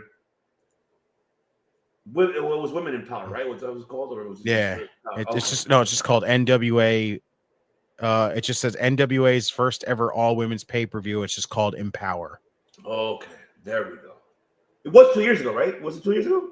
It was in 2021. Oh shit! So 4 years. Holy ago. Shit! Oh shit! Okay. Yes, this had Diamante was on that card. The NWA women's tag team titles were being decided there. I had Camille and Layla Hirsch, which was fantastic. That was a good matchup. Chelsea won the NWA Invitational Cup Gauntlet, which is awesome. This was a great show. Empower was great. I remember watching that and just enjoying the shit out of it. That's why Redeemer, I don't buy too much into this injury story and visa. I don't either. Me neither. I don't. I just feel like it's an excuse. I could see it being a reason why you want to hide it and then call her up. That's fine. But what do you do from there? Is it too soon to call Julia up? Do you feel like the people aren't behind her enough just yet it's another situation of feeling like it's rushed? Because first off, what's Julia going to do when she gets the main roster? Are they going to try to freaking throw her inside Damage Control again? I hope not. Or could this be Bailey's mystery partner? Maybe. That's an option. I keep forgetting that she has a mystery partner. That's right. Damn. Or unless, let's say, Kairi Sane, maybe because she's ready by then instead of Julia. I don't know. I mean, they're reuniting Damage Control. There's possibilities. They're there. It could happen. It's a tough one. It's a tough one. And I hear Meredith what he's saying. And I hear him, but it's just for me, it's I don't know if it's visa. That I don't know. The same. Asuka is really legitimately hurt. She is really hurt, and normally she does take days off, and when she does, she'll be normally in Japan because remember, Asuka has her own business. She has her own hair salon in Japan. She has a lot of businesses out there in Japan. She has a second home over there besides here in North America. She lives in Florida, but she also lives in Japan. She has family out there, so that's the whole different story with her. But she is legitimately hurt. She's better now, but it's still rehabbing. But of course, they're going to give her time. And I love that Papa H protected her very well away from piece of shit McNugget, so he could not touch that at all. And I'm glad he did it because Papa H gave her the world. So I know he did that. And I did the same with Io Sky. He gave Io Sky the world. So it just, this is amazing. I don't know. I mean, I know, Mary. I hear you, brother, but I don't know. Hey, Zach, what's going on, man? How are you? Happy Thursday and Friday, wherever you are around the world. Ben. Yo. You see the dirt sheet apparently saying Cobbs? Yep. Yes. We've seen it, but we will confirm if it is true. Whether we'll talk about it probably this weekend or next week because You know, we don't want to be the Wade Keller, Sean Ross Sapp. Hey, great news, guys. And, I don't want to do all that because then I don't want to piss people off. Wait. These guys told us this. Dude. No. I'm referring when Asuka got called up. WWE said she broke her arm, and then 5 later or whatever, she appears in the main roster. True. Oh, fuck! I don't remember that story. I don't remember that. When did that happen? I don't remember, puppy. Oh, that was like earlier, like when she first got called up. They had that moment where they said like she broke her arm and like we weren't going to see her. And then it wasn't like too long after that freaking report came out. She showed up on the main roster. I remember that. Oh, okay. Oh, so there had to be a story. It had to be. Yeah. Cobb, Strowman. Oh, God, yes. Oh, fuck yeah. War Heroes going on. Bailey Paris wins tag team. Bailey and Roxanne together. I saw this floating around from people, and they were like, "Yeah, Roxanne's going to be the mystery partner, and it's going to be like they're going to put all their differences aside and become a tag team." Like, I don't see how that would make a single ounce of sense. Like, what is the point of starting that feud up if you're going to team them up? Well, if they were doing a best of 7 and you wanted to throw them together like you do the freaking bar, and you kind of could have done with Mello and Andrade, which has been weird in its own right, but like, that would have been dope though. Seeing Andrade, seeing Mello teaching him, like, hey man, this is how we do it here in the West. You know how we do it here in North America, right? And then Andrade telling him, well, this is how we do it here in Mexico. This is how we do it. And it could have worked. It could have worked. I mean, it would have been a little bit gimmick, but I think it could have worked. Yeah. Let's see. The rings would implode one big fort. Oh my God. Oh my God. Cobb hits Tour of the Islands on Braun Strowman. I could lose my shit. I can picture that. I don't remember if he did it to fucking Fale. I don't think so. Cobb's done it to Keith Lee before. He's done it to Keith Lee. Done it to Bronson Reed before. Like, it's there. He could do it to Braun Strowman, and it would just be a hell of a sight to watch. Yeah. Unless dethrone her. We don't even know if she's gonna go to Raw. That's a good question. Right? I mean, so far it's where she's mostly showed up. Like when she's been on the main roster so far, she's mainly been showing up on Monday Night Raw. So I feel like that's where she's going to end up, because it just seems like Raw still wants to keep loading up their roster while SmackDown still stays depleted. So it sucks. I'd like to see her on SmackDown, but it's that's up to WWE at this point.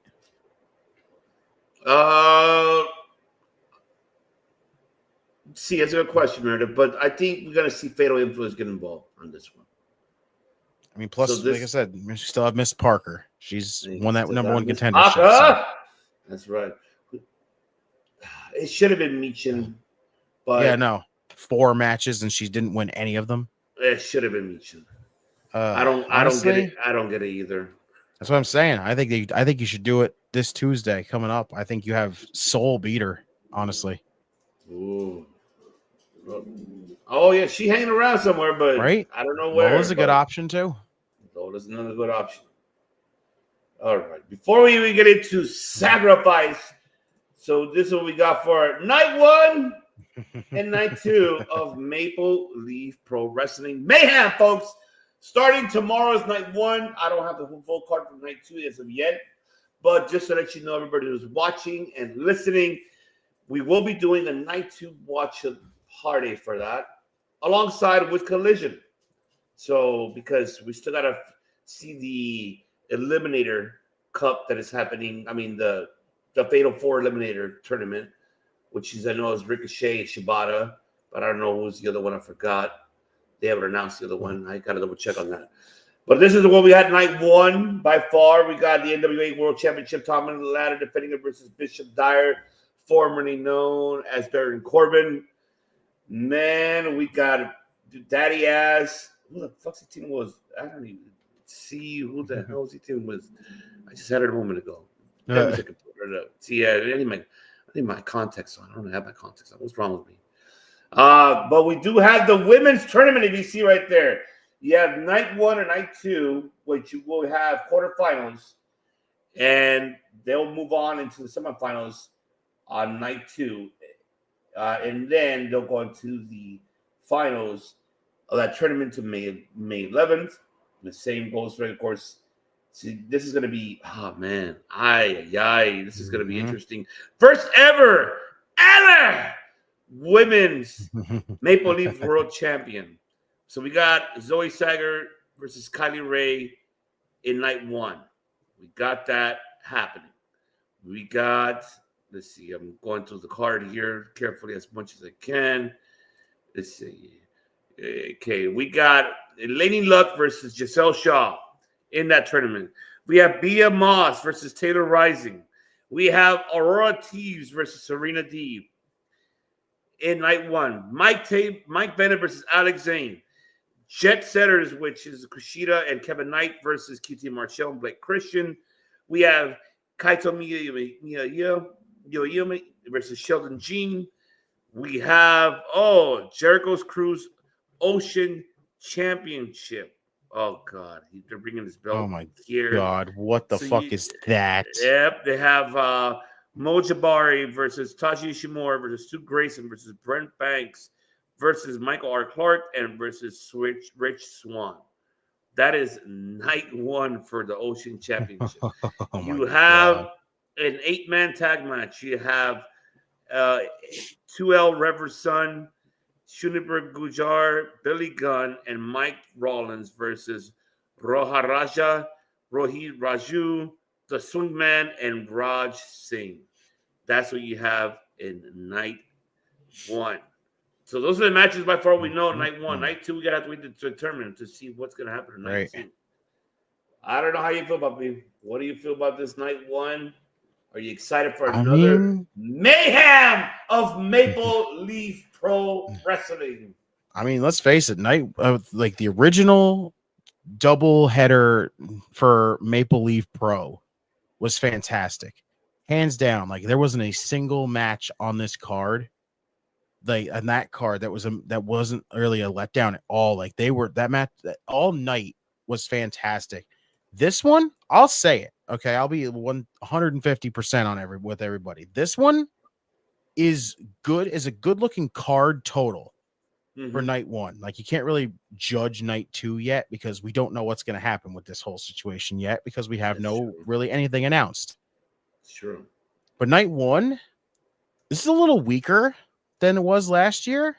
I'll say that during the last one, but it's not that terrible of a card.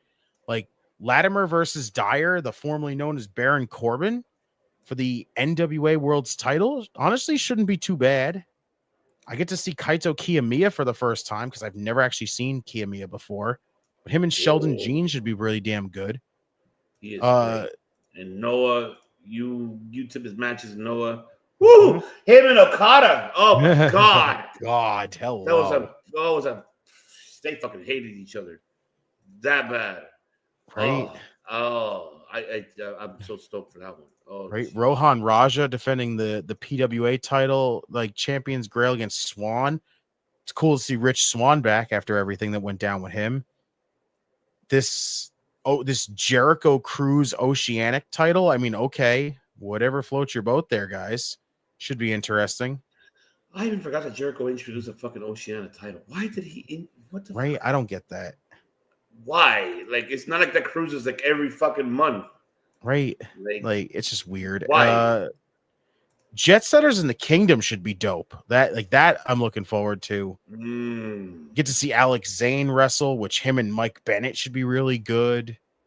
You know, PCO wrestling. Like just overall, yes, it's a little weaker compared to the last show, but it still should be a damn good show because, like, if we went into the last show super blind going into it, we don't know what we're going to expect. We don't know if these matches are going to be bangers. One of these could be a huge letdown.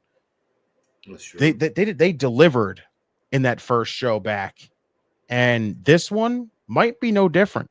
Like, this might be the surprise show. This might be one of those shows where you look at it and go, yeah, it's not as strong as it was originally, but if you actually lock in on this and look at the card, it might surprise us all. I will say that. So, Scott D'Amore, congratulations. I am excited for your show once again, as always. I think it's going to be a fantastic show. I am looking forward of seeing how this is going to turn out to be. Yes. But what about the women's? Who do you got night one in the women's? It's so tough to look at that card because you announced a bunch of women's names, and it's like, I don't know. I genuinely don't know, but I am excited to see who is going to be in this like mini tournament for this title. Like, first off, when they physically have the title design and they show that title belt, I cannot wait to see what that title looks like. First off, but just hands down, the tournament's going to be great. It's not all just night two being, the men's matches. It has most of the women's matches. So yeah, it's flat out. I think again, it's going to be a very good show overall. And I'm excited, just like I said, see what the tournament is going to give us and who's going to that final, because I genuinely cannot lock in names right off the bat. I hope Serena Deeb or Kylie Ray. That'd be nice. And I know Scott D'Amore knows that Kylie Ray's not part of the ID club, so I know that it benefits him. I think she is actually. She is part of the ID club, though. She is. That's what I'm telling you. It should benefit Scott D'Amore on that one for sure. Right. Oh, what's going on? Shout out to Fix 600. What's going on? You're on saying Twitch. Shouts on Twitch is on the road to WrestleMania. Is good. It's getting better. I'll say that it's getting better. It was very, we've seen so many people saying that it's been lackluster, but you know what? It's starting to pick up. Cena's heel turn, very, very shocking, very, very interesting. Jey Uso's build right now, very good. Randy's back and feuding with KO, which honestly we believe is going to end up at WrestleMania. Cannot wait for that. We have whatever's going on with the women's championships. Like, it's now picked up. WrestleMania, like the road to WrestleMania originally was very, very slow, very weak. Now we're making something out of it. So I would say it's good right now. Oh yeah, I think it is good. I'm really kind of pretty excited because this has been so hard to book, and I don't know what they're gonna do. I don't know what they're gonna do. That's where I'm at with this. This is a tough paper. This is a tough pay-per-view. No, I'm not calling it PLE. It's pay-per-view. Right? It's PLE. It's pay-per-view. Damn it. We're still paying for that shit. Right? You pay to watch it. It's still pay-per-view. It's still pay-per-view. Oh man. And I'm just getting the card ready for Sacrifice we could talk about, because I mean, damn, the card is stacked. I'm just looking at it right now. Jeez. So much things happen in all professional wrestling, folks. This is how you know. This is how you know. It's touch. Oh, that's right. That's what I was looking for. I was looking for the card. There's one card I'm looking for. And I'm looking at it right now, and holy shit, what a show. I think you're gonna indubitably love this show because I'm loving the look at it right now, because holy hell. Oh, let's see. Oh, all right. You know what? I've got it right here, folks. This is what happens when you do. Let's see here. All right, I'll get you ready. Let's see. All right. Here we go. Ready, folks? All right, now we're going to get into TNA Sacrifice. We're going to upload the card here momentarily. And let's see. We got 1, 2, 3, 4, 5, 6, 7, 8, 9. Bullshit. So I 9 main card matches, 1 pre-show match. Who's the pre-show match? We have Laredo Kid and Octagon Jr. versus First Class. Okay, you're right. Yep, there you go. There you go. There it is. Oh, in my opinion, it's mid-road wrestling, not bad, not good.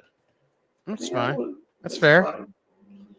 With the next few Raws going live in the afternoon, what if you're watching on schedule tonight? Well, I'm gonna let our host answer that question for you. So me and Notorious have decided that yes, if there's going to be people probably watching the show live when it drops for like Monday Night Raw for like at the 3:00 time period where the show is going to go live, there's more than likely going to be people watching it. We will not be home yet until later on. So the time will still be the same at 8:00. You will come here and you can come here and join us for the rewatch along. If you have not watched it, if you want to like wait until, the show goes live here, then you can just avoid the show and then watch it with us as we watch it. Or you could just watch it and, you can come back into the chat if you want. You can come hang out as long as nobody spoils anything. That is just it. We don't want to be spoiled. We want to see the show and react to what we see. Okay. There you go. There is the answer. Shit, I forgot to hit the like button. Got it now. There you go. Thank you. Henry. I see there you go, Henry. I see you. So, I mean, give us your take about Beyond Sacrifice what you have here looking. Oh, man. Again, TNA, you have been absolutely killing it with what you did. This is a really good-looking card. Rascals teaming up with Ace Austin against Wesley, Tyson, and Tyreek. First off, the fact that Tyson and Tyreek are on a TNA pay-per-view with Wes, back in TNA to face his boys and Ace Austin. Like, that shit's going to be great. What a match it's going to be. That's a shocker. It's a surprise to me that they actually booked them for that match. But shout out to Mr. Wesley Slap. That's what I'm start calling him now. Wesley Slap. Wesley Slap. Wesley Slap. Oh, and what does the match they have there? I'm trying to see here. So we have that. We have the let's see. We got we got the Knockouts title match. Oh, we Masha got versus Cora, which should be great. And also we got Macklin versus Kazarian. That should be good. First off, can I say that fucking Steve Macklin, I have never seen this man cut a super passionate promo before until I saw what he did in Full Sail. When NXT, when TNA recently went to Full Sail, this man had a matchup and he stood in the middle of the ring and he just got super emotional. And he cut this promo talking about how he remembered his days back in NXT and how he used to communicate with Dusty Rhodes and everything else. And I'm like, I didn't know Steve Macklin had this in him. Like, I thought he was just this gruff, super tough, I don't show no emotions. I'm Steve Macklin, I look at that man and I don't expect that man to be showing nothing like that. But here he is, kind of getting a little teary-eyed and talking about how he remembers his times. He mentioned the Forgotten Sons, which again, fuck you, Jackson Riker, for ruining them. You suck for that so much. So tell me the story of that again. Why did that get ruined? How did it get ruined? Because I'm curious to know. Well, first off, the Forgotten Sons in NXT, they were, not very up there in the echelons of tag teams to be talked about until they were in the Dusty Cup. They had this showing in the Dusty Cup where this was the one where Ricochet and Aleister Black won it, where they went against the War Raiders and had that phenomenal tag team title match at TakeOver. The Forgotten Sons were the MVPs of this tournament that year because they showed out. They were doing stuff that I didn't even know both of them could do. But then they just started melding together more and more as a tag team. And then eventually they got called up. And Jackson Riker said some stupid shit that literally put them all in hot water. And I look back at that still to this day and I go, why? Why did Jackson Riker's comments ruin it for Steve Macklin, a.k.a. Steve Cutler, and Wesley Blake at the time? Oh, man, why? They were badass. My God. They're a phenomenal tag team. They were melding together. They were showing out. And I was just like, I love these guys. And there were so many people that were like, we're not big fans of the Forgotten Sons. And they were never that excited to see him. They were and excited I look as at hell. them, right? And then I look at them as a tag team and I'm like, they were freaking really damn good. They were molding together. People were actually starting to really like them as a tag team. And then all of a sudden he just says some stupid shit and they sat on the sidelines and were literally living up to what their name was, the Forgotten Sons. They were being forgotten because of one man. And I will forever say that it is his fault for what happened that entire time, because if he just kept his fucking mouth shut, those two could have been in a tag team division. They could have been showing out in the tag team division. But no, you forced them to sit on the sidelines because what you had to, because you couldn't keep your stupid political comments to yourself. Oh, it had to be a bullshit. Oh. It is. It was, and it's bullshit. It was. And where is he now? Yeah, who knows where the fuck he is? And you know what? Flat out, I will say it. Wherever the fuck Jackson Riker is right now, I don't care. Where's he? What's the one? Which way? Which way? Oh, easily. And easily. You can also do this, Jackson Riker. Off is a direction you can fuck. Whether it's this way, that way, or whatever fucking way. I don't give a damn what way you go. See, even Goodfellas agreeing with you. He's like, yeah, I agree. It costs everything. And it did. It did. It was so bullshit because of that whole thing. And, you know, but just to see that Steve Macklin was able to get himself going. And again, Wesley Blake, a huge shout out to him. He was fantastic. I enjoyed when him and Buddy Murphy were a tag team. Him and Buddy Matthews in NXT as a tag team. Fantastic in their own right. But just to see them, you know, Wesley just recently lost his wife not too long ago. And I look at that and I go, he's going to do what he can for his kids. And whether it's him wrestling or him just staying at home to be with his kids, I fucking am just happy to see that he's happy now. You know, as long as he's got something in this world right now to keep himself, you know, like together after losing her, then, you know, congratulations to him for, you know, being able to be out of wrestling and still have something, you know, at this point. And Steve Macklin, you know, I didn't think that guy, like I said, I didn't know he could cut a perfect promo like this. And just, it was amazing. Just listening to him spill his guts out, spill his emotions out there, and just talk about his time in NXT and how he loved it. But now he came over to TNA and he's over here. And like, I think about it, the man became a world champion in TNA. That amazing feud with Scott D'Amore. That's a so good. Feud. I loved it. I loved it so much. Like Scott so D'Amore good. getting back in a wrestling ring to wrestle against him and Bully. Like, so damn good, and how enjoyable that feud was.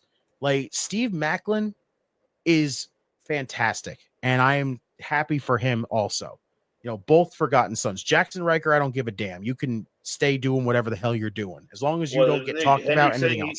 He's saying he's an officer now. All right, well, fine. Let him do his thing. As long as we don't bring up his damn name after that anymore. You know, pro wrestling, like I said, that man should have just kept his mouth shut, and he wouldn't have ruined 2 careers, as far as I'm concerned. But, you know, Steve Macklin was able to recover.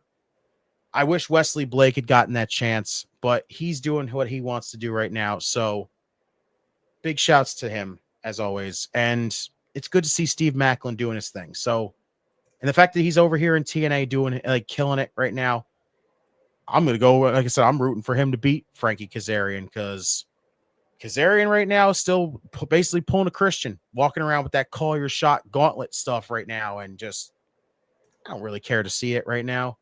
It's Macklin's been doing great for himself. So good for him.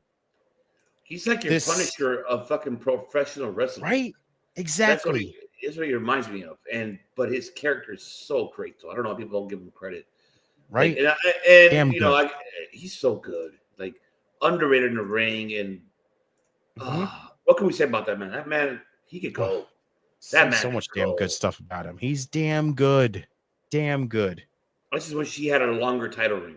I wish he. I agree, 1,000%. Like, I was so disappointed when his world title run got cut short. Yeah. No, I agree. Wasn't Liv their manager? No. Oh, Buddy and friggin' Wesley. No, it was Alexa. Yeah, see, it was Bliss. Yes, it was Earl. This was young Bliss. Oh yeah. Oh, good call. You're right. Okay, this is what I'm curious about Henry's comment. About Camille. About what does he mean by that? I don't remember. Henry. I don't really know because I didn't see anything about it. That's explain the thing. that to us because I am curious. Yeah, to give us know. more. Give us more about that, Henry. Because now you got me thinking of that. Because I am curious to know. Right. What give us happened? A little bit there. more context there. Yeah, because I am curious to know.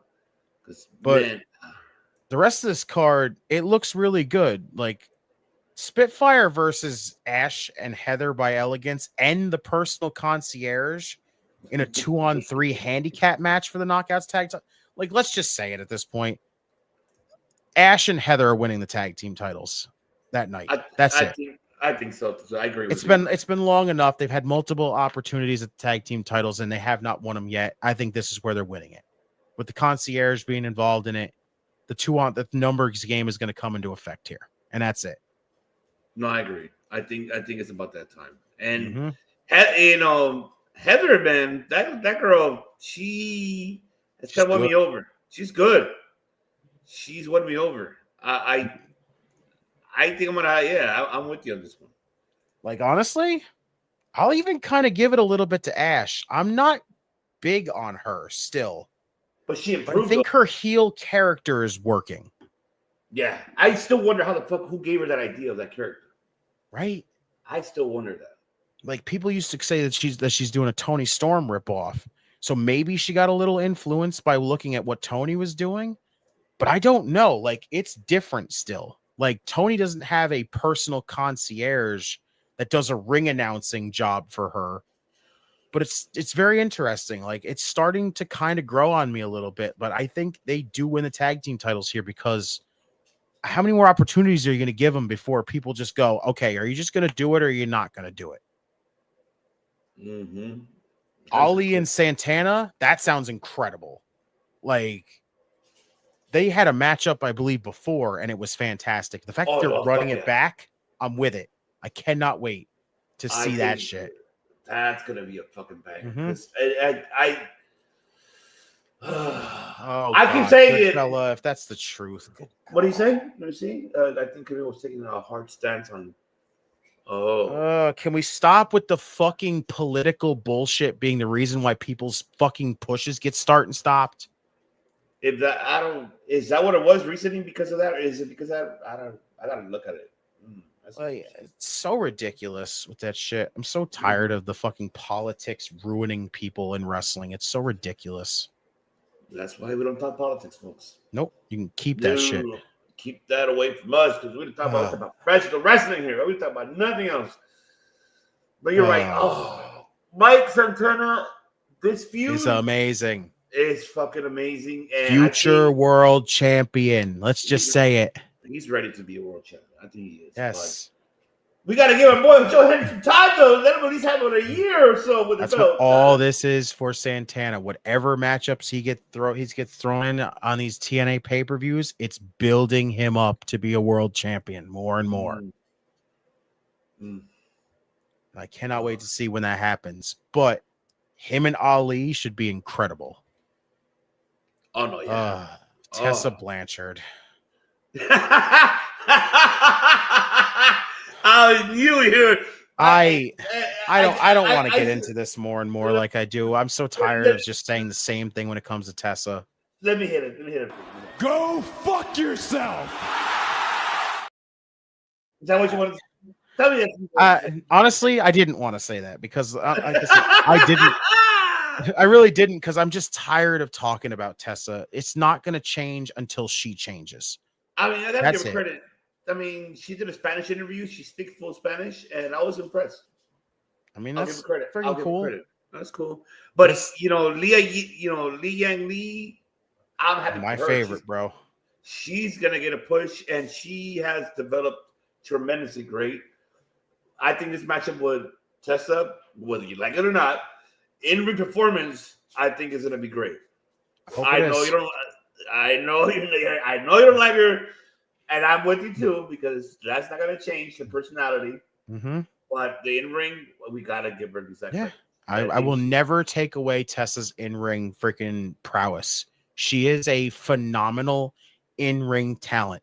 She will always be able to show us why so many times before everything that happened, she was, to that day, the best women's wrestler in the world. They will never take that away from her whatsoever. It will always be the person that she is the reason why people do not like her. And that is it.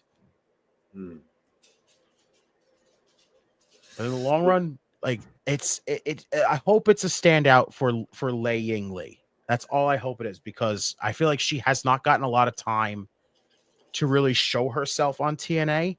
I have not seen a lot of like keeping up with TNA. I don't see a lot from her. I hope this is one of those moments where she gets to break out. She gets to stand out. Will she probably beat Tessa? No. But do I hope that she at least gets a chance, an opportunity to stand out and be like, listen, I'm here too, okay? Everybody else is on the Knockouts division. I want to stand out too. This needs to be that moment for her. I agree. I absolutely agree. I'm excited for that. Right? Moose and Jeff Hardy for the X Division title in a ladder match. That should be fucking epic. They just caught away from a banger matchup on Tuesday. They might be bruised up, especially fucking Moose. And now he's going to get bruised up even more. I don't see Moose losing. I think he's going to retain. But I can tell you, and I'm pretty sure you feel the same. I'm curious. I hope you do. This match that Moose had with Oba, it should elevate his career more. That he is ready. He is ready to be in WWE. I think he's ready. I think he's ready. Moose has shown himself that he deserves to be in WWE. Like, there was all that talk back in the day when he was first signed, before he even went to TNA.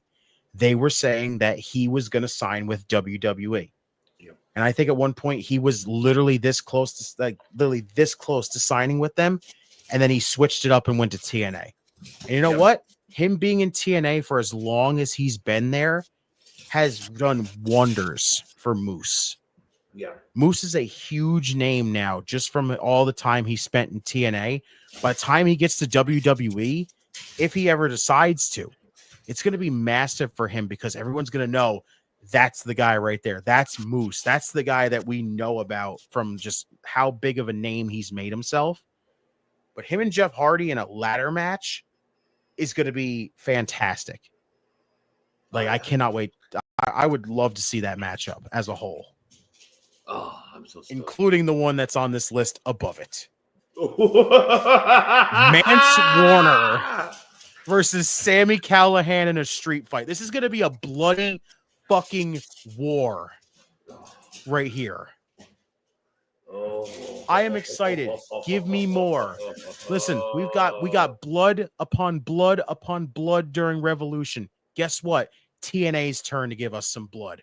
Warner versus Callahan is going to be a war.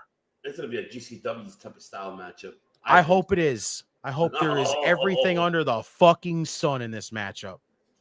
Yes, Delander, I don't know if she's fully healed like she says she is. Mm-hmm. Do you feel that Havoc could get involved? Because Havoc is really dating, and I don't know. Yes, that'd be amazing. Oh my God! Imagine Havoc shows up and really stands boyfriend up and for girlfriends. Yes, 1000%. Havoc show up, choke slam Steph through a table or something. Some crazy. I'm with it. Hell, if you want to, give me a fucking intergender tag team fucking hardcore war and let them just go. I would love that. If they could do that, it was so amazing. Havoc and Callahan versus Delander. Real couples. Because Delander is dating Warner. Actually, with Warner. So that's amazing. Yeah, I'm telling you, tag team intergender like hardcore war, where the two of them just go in. You get the women bleeding, you get the men bleeding. Like, it's just straight up, just everything under the sun. Barbed wire and glass and tacks and, exploding barbed wire bats and everything.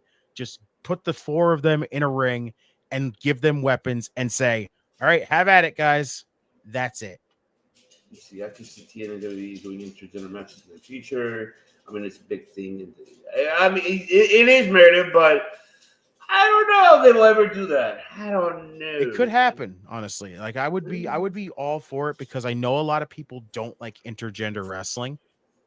But honestly, intergender wrestling really works when it can, as long as you do it right. Agreed. And if like TNA has done it before multiple times, it's worked. The indies have done it a few times in certain places, like, you know, Beyond Wrestling and Limitless Wrestling and stuff like that. They've all done it too, and it's worked. Like I've seen a matchup with, you know, Mia Yim and Keith Lee together. It's fantastic as a matchup. It's intergender wrestling works when you can make it work. Even if you just like throw it together and just make it happen, as long as you can make it work to where people don't be like, this doesn't work for us, you got them in the palm of your hands at that point. So intergender wrestling has always been a mixed bag, but I will give it this. I think it works in occasions. So I'm with it if it happens. What about we have, like, just to answer Henry's question, because I forgot to answer his question. He said, okay, would Mike Santana be the first Hispanic world champion? I don't think he'll be the first one. I think Del Rio was the first one. Oh, God. Or no, either Del Rio or Pentagon. I think Pentagon was the first one. Honestly, didn't Hernandez win the world title at one point too? So let me Google that. That's a good question. Let's see. Who was the first? Let's see. Hispanic TNA champion. Let's see. Yeah, Del Rio was the first one. Of course they fucking. That was at Victory Road 2011. I don't know, because I just looked it up too, and it says the first Hispanic TNA world champion was Hernandez. Was it Hernandez? Yes. It says Hernandez. Let's see. When the hell did he win this championship? Like, I gotta look this up as we go along here. I know. Now I'm curious to know too, because now Henry got me curious. Yeah, because he's saying, like, I remember when TNA pushed Sean Hernandez to the moon. Okay. Shouts to Hernandez. Like, Super Mex, you the man, bro. Let's see. List of TNA world champions. Let's see. Carnango vacated. Of course, all these freaking vacated in this moment too. So like, I know that's what I'm looking at too. Let's see. Now you got me curious. No, Lashley, Patron. Okay. No, no. Hold on. Let's see. Yeah, it's not showing it either. So why the hell are they saying Hernandez then? Because I don't see him on this list at all. So, no, Penta was the first one. All right. Well, no. I'm looking at back. Oh shit! Hold on. I'm looking at the wrong. Let's see. I'm going. Hold on. I have to go back to 2007. 2007. Let's see some more Joe. So it's looking like it's Penta more than it is than it being Hernandez. So, McNamara Young. Okay. But no, it wasn't Patron. Okay. Yeah, it was the first one. It was a Slammiversary 2017. Gotcha. Okay. Well, that makes sense. So yeah, he was the first one. Then Penta was second in 2018. Damn. Yeah. So TNA, you got to change that. I'm pretty sure they don't even remember that. They're like, who about you? Who? I don't know who that guy is. Right, just pretend he doesn't exist. Just erase his name. This is yeah. Like I don't even see Hernandez's name on the list. Oh shit! Well, no, I don't see it. Alrighty then. I could have swore he won the world title at least once, but okay. I thought he did too. So it looks like okay. So now we got that. Two other matches left. Masha and Cora. You know how I feel about Cora. I'm not big on her really, only because of the fact that to me, and again, it might only be me. I don't think I've seen a lot. Like I said, I haven't seen much progression from her. And yes, I get it. Like OPC has talked about it too. Like she's still trying to get her momentum back from all the injuries and everything else. Honestly, she's been back a lot longer than she has, for most of her other injuries. And I'm still not impressed.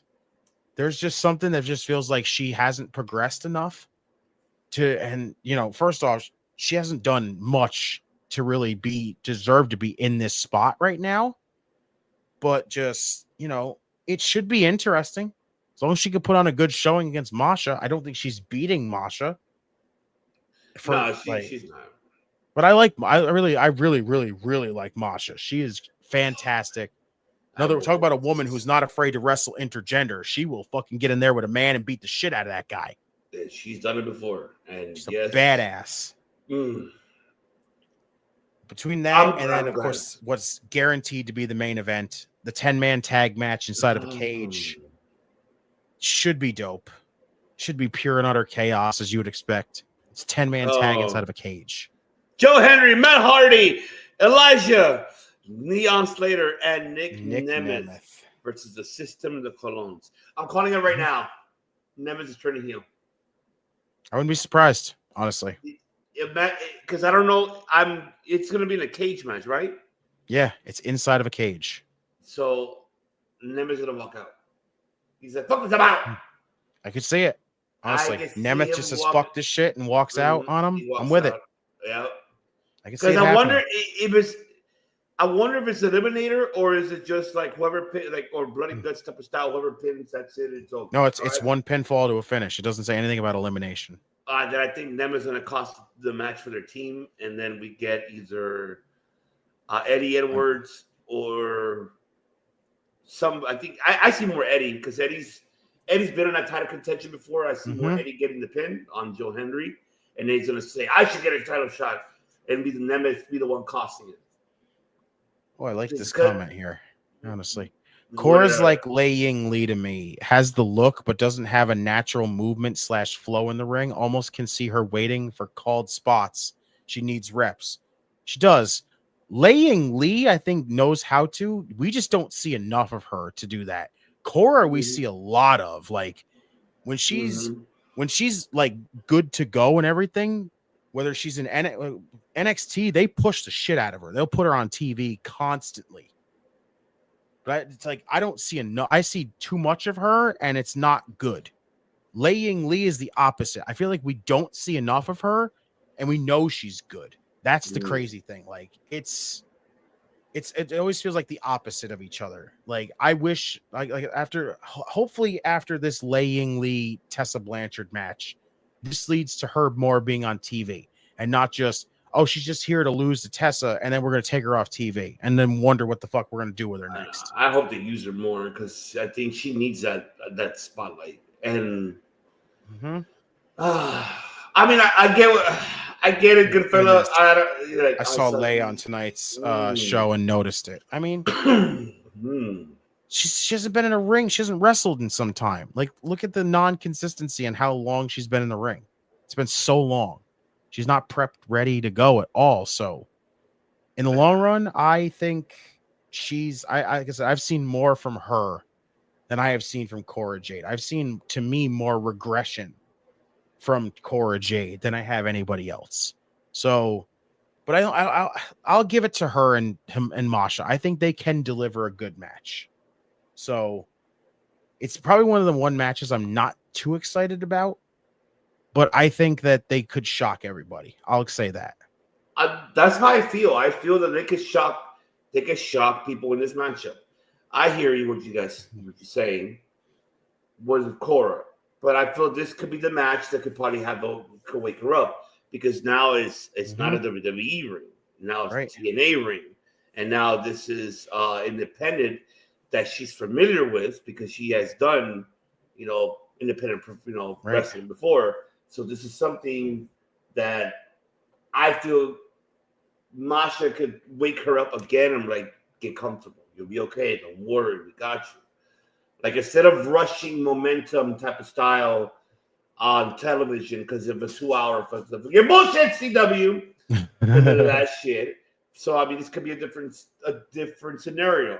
Maybe this is what she needed to be waking up to wake up that ring ability. Because Cora Jade got it. It just that fuck, man. Why did she have bad luck, man? It was just, and I know Jordan Grace didn't do anything. It's just that she fucked up. I don't know if she's nervous. I don't know if she's anxious. I don't know what it is. But this is her. I feel this could be her last opportunity to really pick up the pace. And for him, mark my word, Hickenbottom's going to be there backstage tomorrow. And we're going to be watching these matches. He's going to watch it. He's going to be watching his people. He's going to be like, okay, let me see. He's like, oh, yeah, I want to show you. Yeah, he's going to have his eye that way, just making sure. So I know this is where they have to impress Hickenbottom. We're ready for this. And this is Cora's last opportunity. Because if she doesn't succeed in this matchup, damn, that's going to be a major problem. Major problem. I'm going to be scared for her. Because she's good. She has the character. She has the mic skills. Everything. It's there. The in-ring is where it's scary for her. Yes. I hope she can really. I hope this match with Masha helps her to picks it up again. Because she deserves to get back in that title. Ever since that tour, it was both. Was it ACO or MCO or both? I think it was both, honestly. Oh, God. I just hope she picks it up. I hope this could be her time. I really know, man. No, you're hot. You're hot. You're hot, Poppy. You're hot. You're hot.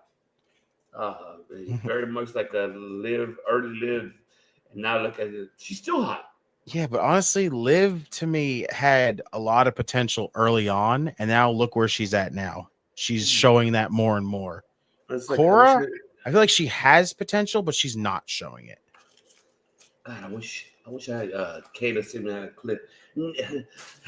Watch me live more of this clip. Oh, I'm watching you, girl. I'm watching respectfully, but it's just like shit. Yeah, it's like, oh my God, let's see. No, you're hot. You're hot, and you know it. You are hot. Your balls are hot. Henry says, I wonder at times if some of these younger talents like Cora get way too comfortable with the WWE success, maybe not hungry as much. Good point, Henry. And that's what I'm afraid of. And I'm hoping this could be the wake-up call for her. Because if they see that, then that's where they're going to be like, fuck. They're going to lose it. They'll be like, she's not hungry. And you're absolutely right, Henry. I could see that. I could definitely see that. I mean, yes. Yeah. But I can't believe my handsomeness has hit another level. Oh, KPG. All right. Just send me the damn intro, son, and Right. I'll do it for you.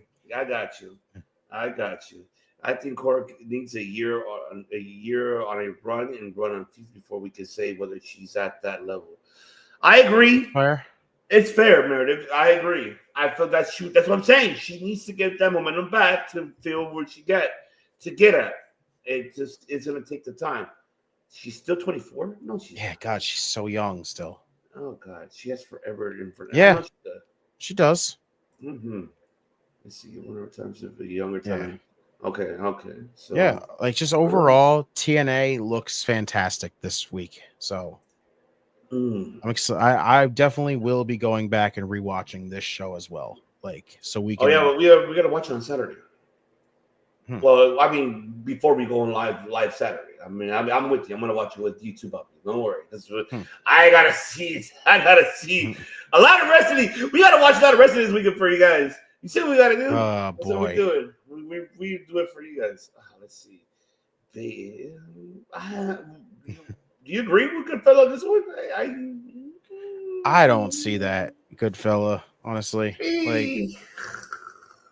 The whole just accepting that Bailey and Roxanne just all of a sudden now, after all this buildup of just they're going to fight each other, and then they just all of a sudden go, hey, you want to be my protege? Like, no. No, I don't want to. Oh, just weird as hell. Like, I get it if like later on down the road, some kind of stuff like that. But until then, just. What about under Liv Morgan? Imagine That'd be a little bit more interesting. Honestly. Liv right now, Judgment Day Liv right now, but she takes Aura and Roxanne under there and just kind of goes, oh, we got some fun times ahead of us. I'd be like, you know what? Now I'm intrigued. I think that gimmick will work. It Will could Raquel work. being Raquel being that Diesel serious one like Kevin Nash, you have her being. I would the die hit just dog. to see her standing in the background and Liv's doing all this stuff with Roxanne and Cora, and then it is like the progression of them starts showing more and more, and just Raquel goes, "I'm so proud of them." I would probably laugh my ass. Oh God! I would laugh my ass off to see that shit. Oh my God! She got forever and great new assets.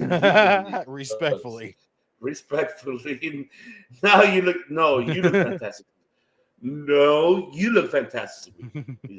I see Julia and Bailey down the line on the road team. It probably happened on the main roster a few times. I could, you can earn someone's respect with fighting them. Very true, good fella. I mean, that's supposed to be. And remember, if you fuck up in the ring, you're gonna get a receipt. That's what they call it. If you're gonna get a receipt, you get a receipt. You don't want that. You don't want a receipt, because that's bad. That's bad. No. That was tough. That's tough. Yeah, tough. Oh God, here we go.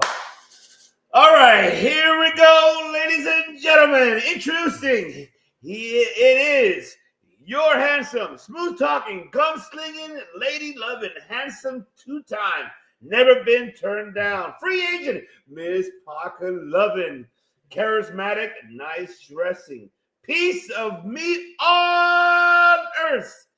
Damn, he is a great looking man, and that is KPG. Oh, just look at him. Look at him. Both of you are fantastic, but not my level. Okay, get the fuck. You know what, KBG? This is just respectfully right now. I guess I got to give you this. What kind of shit is that? Oh God! You know what, KPG? I'll let you have it. It's fine. It's okay. I'm not mad. He's like chomping. Kind of built on yes, that. It did. Oh, yes, it did. That reminds me about receipts. Did you see the Shayna wanted to fight? Oh, yes. Yes. I don't know if it's true. That's why we don't bring that up, because I don't want to mix up bullshit. I just don't see it until I see them on Raw together again. Then I could analyze the situation. That's only just because Sean Ross Sapp and fucking Wade Keller reported that. I don't want to report that. None of that shit. Now, the biggest question, Boppy, which match in this card tomorrow is the match of the night for you? Ooh, it's going to be a toss-up between Santana and Ali. Oh, yep. And Warner and Callahan. Honestly, like I said, you just let those two go to war, and you ain't touching that matchup. That's it. But another sleeper pick on that could be Moose and Jeff Hardy. That ladder match as a whole might be epic as shit. Oh, they're bruised as fuck, but if they could do it, I'll give them credit. Let's see. Right? If you can see Triple H having a Shayna and Natty keeping an eye on the locker room, I like that. I see more Natty, though. I think Shayna will be the backup for Natty. Because if you have Becky pretty much out of the picture, you have Charlotte, whose ego is too much of her ass, and I don't think she's going to handle the locker room leadership. Bayley could be the one who could back up Natty on this one, I can tell you. I see more Bayley and Natty being the locker room leaders. Because Natty is like your Mark Calloway. You have Bayley, who is now your Cena. You have, who could we name the other one? Like the Randy Orton, who's been there for quite some time. That's a good question. That's tough. I'm trying to think of that right now, but I can't think of any right off the top of my head. I can't say Shayna because she's not at that level of Randy Orton is. Yeah, no. That's tough. I can't even really think of a woman that would fit a Randy Orton kind of role like that. Oh, I just only see Bailey and Natty. I mean, I would say Charlotte, but it's just that her attitude is way. I just think her attitude is too much. I don't think she could do it. I don't think she could pull it off. Yeah, I think I just don't see it. People are just so tired of Charlotte that, like, even if she tries to turn babyface, they're all just kind of gonna go, just look at her and go, "Nope, I'll pass." I mean, we could say Becky, but if she decides to come back full time, we could say that. I mean, I don't know, because we can't really include anybody else. It's really only them. Yeah, technically. Very interesting. Becky, Bailey, and Natty. Natty will be your Mark Calloway. Bailey will be your Cena, and Becky will be your. Okay. I just don't see Charlotte in that picture. I just can't see it. Okay. Cold-blooded. I know I'm cold-blooded. Cold-blooded. SmackDown is at 7 p.m. for me, so if you're streaming for TNA, I can watch with you guys without interruption. No interruption. I don't think so. Yeah. I don't think so. See, Wesley and crew gonna bit up on the show too. Yes, they could honestly, but she is. But it's a difference when it comes to MMA, good fella, and when it comes to professional wrestling in the locker room behind the scenes. You got to be on Papa H's good side in order to do something. Yes. Shane and Natty are the new age of. They could be APA. That could be interesting, honestly. I would love that. Becky Lynch, maybe, yeah. That's what I said. Becky, possibly. Yeah. Let's see. And Triple H probably knows her well.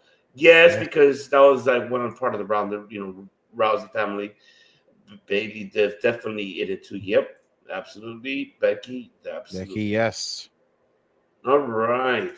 Way to go TNA though, looking like a damn good card though. On a fucking Friday though, fuck man. I know, weird timing to put it on the show, but but you know what? I kind of wish they would have done it. Ah man, I wish they could have done it at least. What could we say? A Sunday. There's no pay-per-view. Something like that. Honestly, they could have done it on a Sunday. Would have worked so greatly. Legit. All right. And the last thing, folks, we have Collision on Saturday alongside with Night 2 of Mayhem. And we got these shows right here. 3 matches by far announced. We got FTR versus Kyle O'Reilly and Roderick Strong. So this part 2 of their matches. Yes. And we have the 2 matches for the Dynasty Eliminator Cup. You have, of course, Shibata versus. Give me a minute. I'll do it for you. Let's do it. I'll do it for. Let me just get the clip, and I'll put it in. Let me download it again. Now, where is it? Did I delete it? No, I didn't. Tom deleted it. Why did it? I wasn't ready for that. It is right here. I'll show y'all how we do in the conglomeration, baby.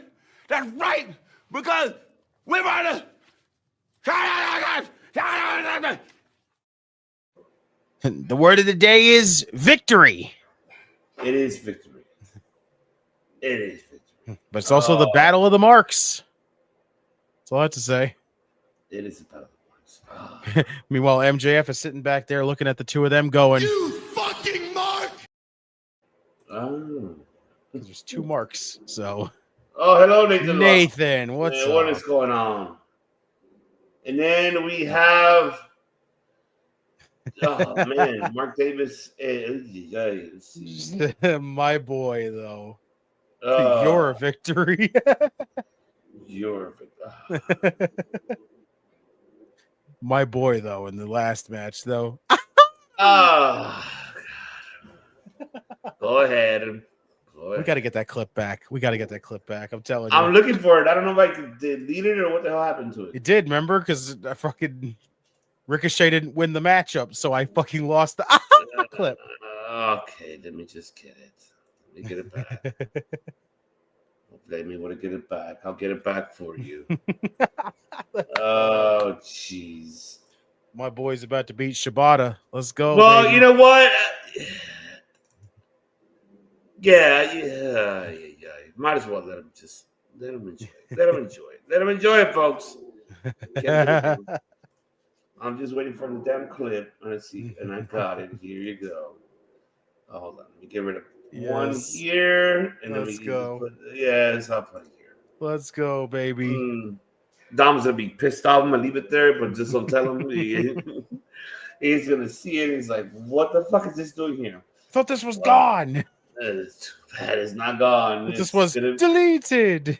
You thought it was deleted? No, it was obsolete and brought back.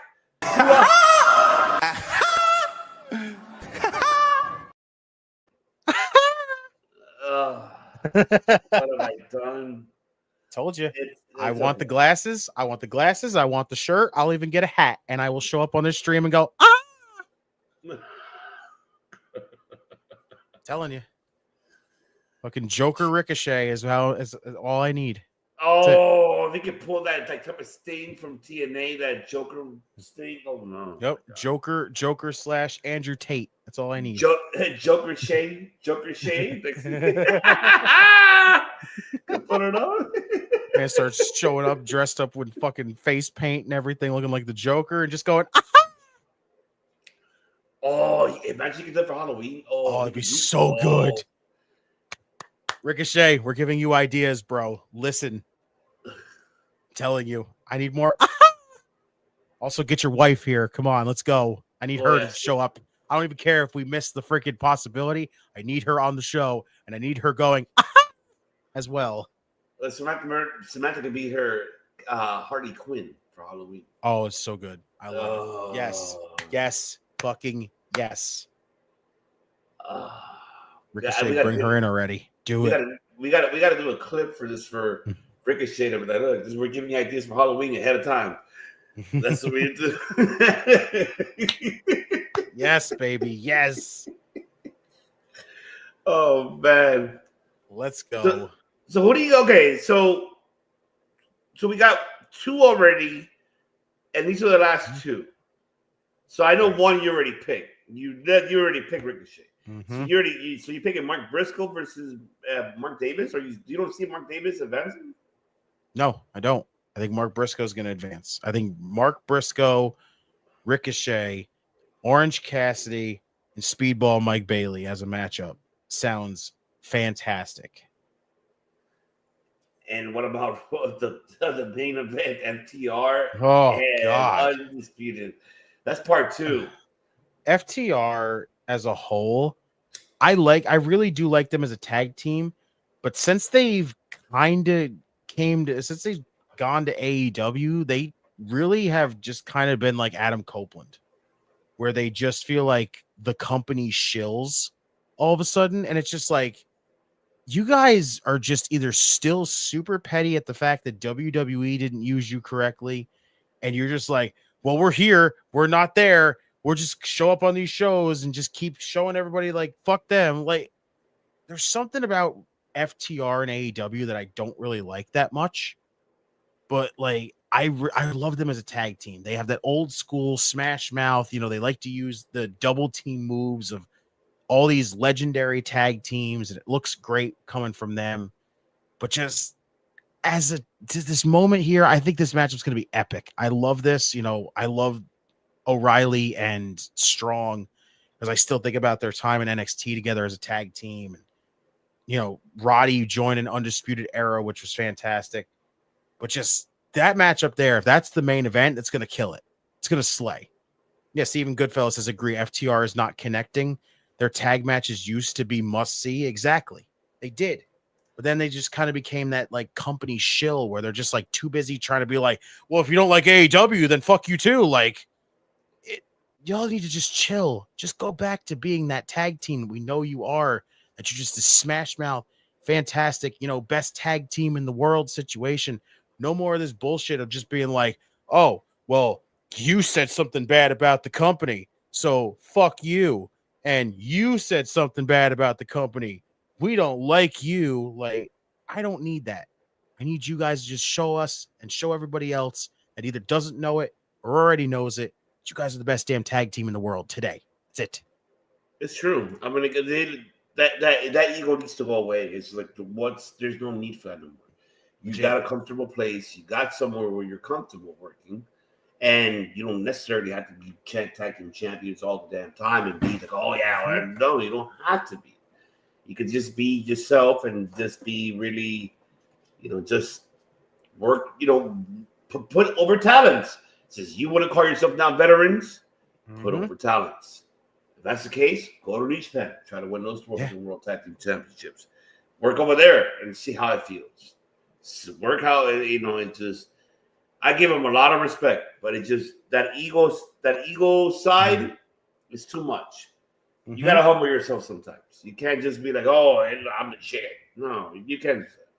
Right? Look at that. They did the Bucks and FTR too fast. Should have been a forever feud like the New Day and the Usos. I didn't need it to be a forever feud because after a while, that's all they would go to.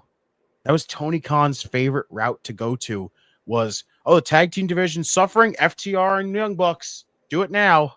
Like, you can only do that matchup so many times before people just go, okay, we've seen everything from those two. Why do we need more? It's like if he's losing confidence in the other teams that he signed. I know. And that sucks because it's not supposed to be that way. It's like the reason already knows he has the Bucks. Yeah, but that's the reason why the Bucks are there to build people up. And they build, whether people like it or not, like they build Private Party when they gave them those tag team champions. Do I feel like the way how they did it was not the proper build? Yes, I agree with that. But it was a great moment for them. They at least got those belts and be like, hell yeah, I got the belts. And they got a pop. It sucks that they didn't do much of them after they got the belts. Only one title defense, twice to the same team, and then lose it to the Hurt Syndicate. It's a damn shame.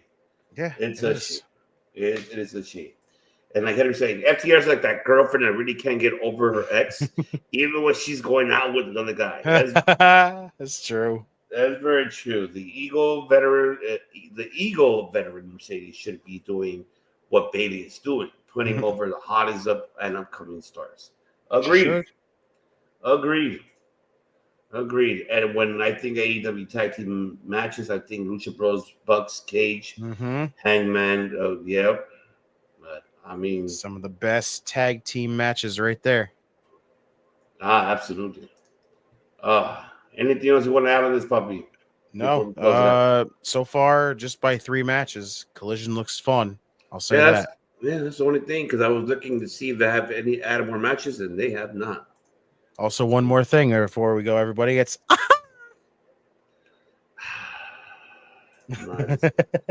might as well. Here we go.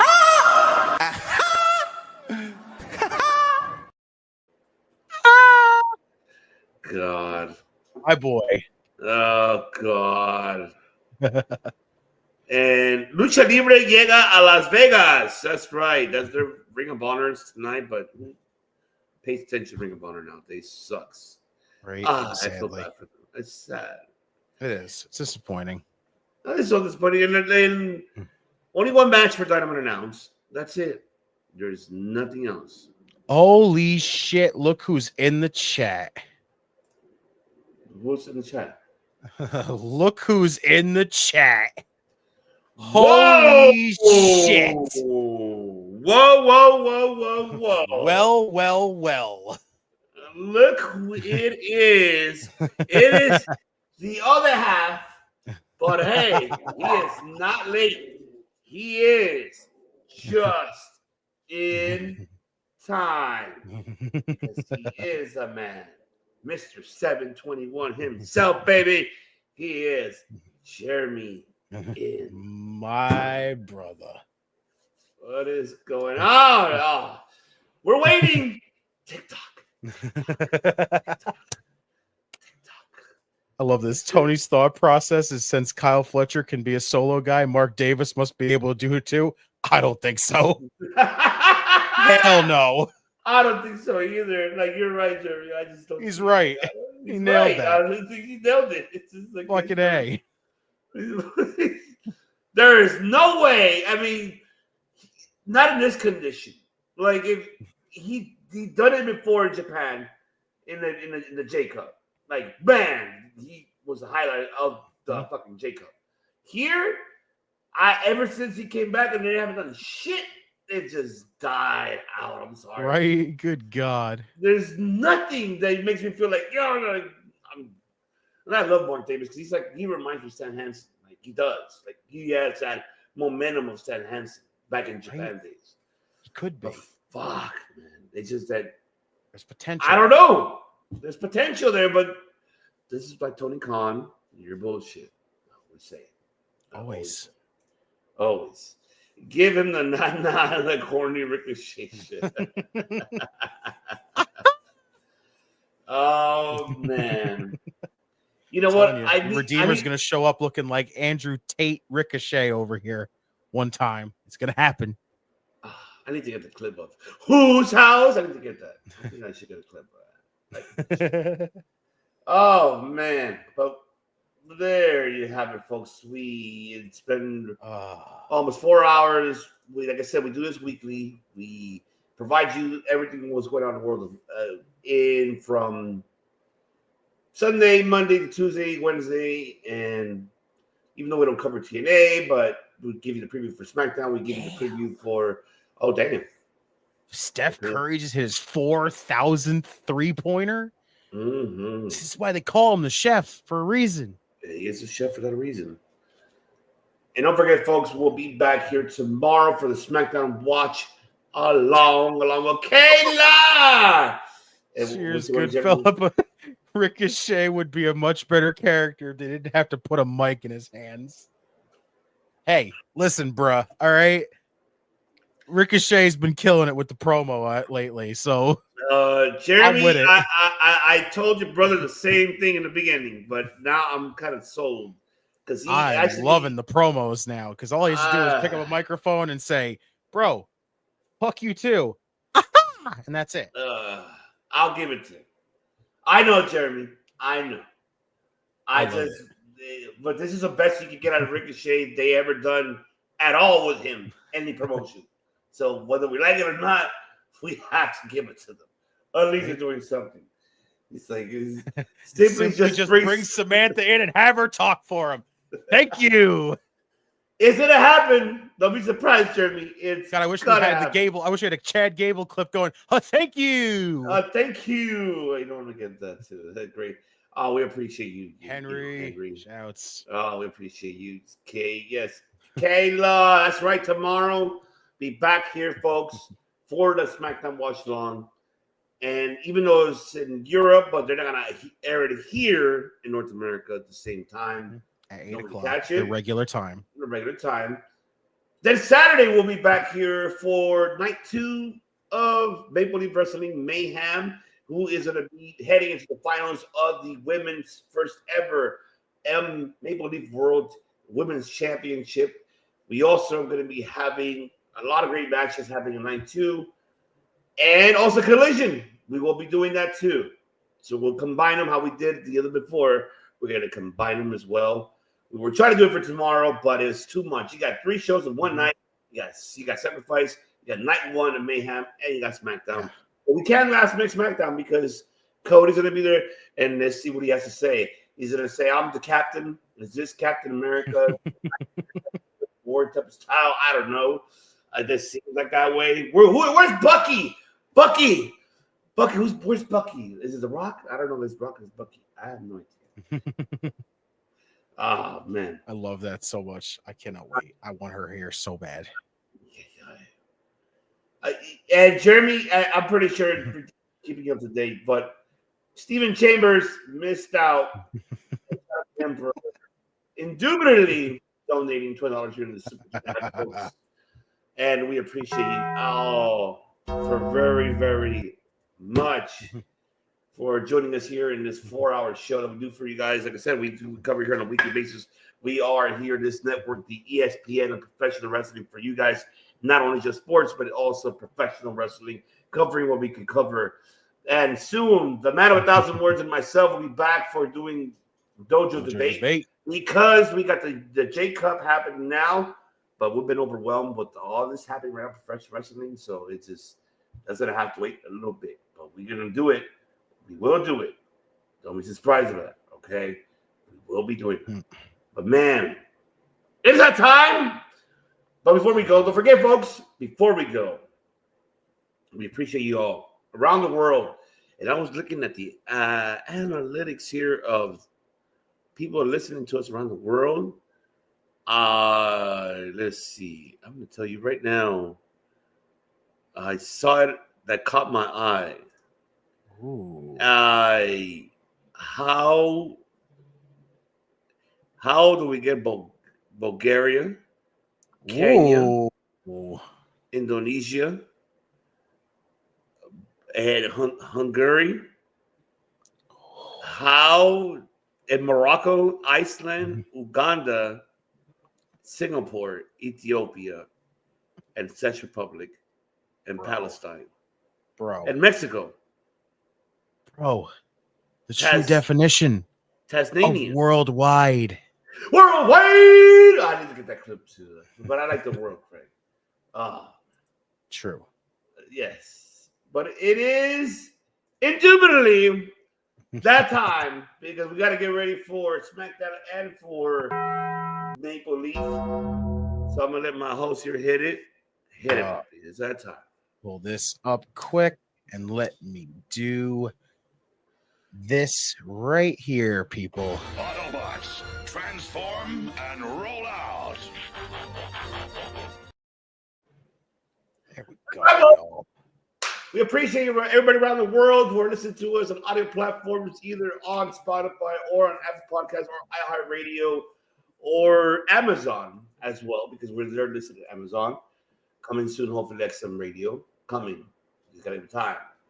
Remember, folks, Joe Rogan did it himself. That's what we're doing here. It took him a while to get where he's at. We'll get there, too. You guys who are listening and watching, and we appreciate you all. Especially here for the super chat that none of it's currently active. A lot of things are going to be active here soon, and stay tuned for that.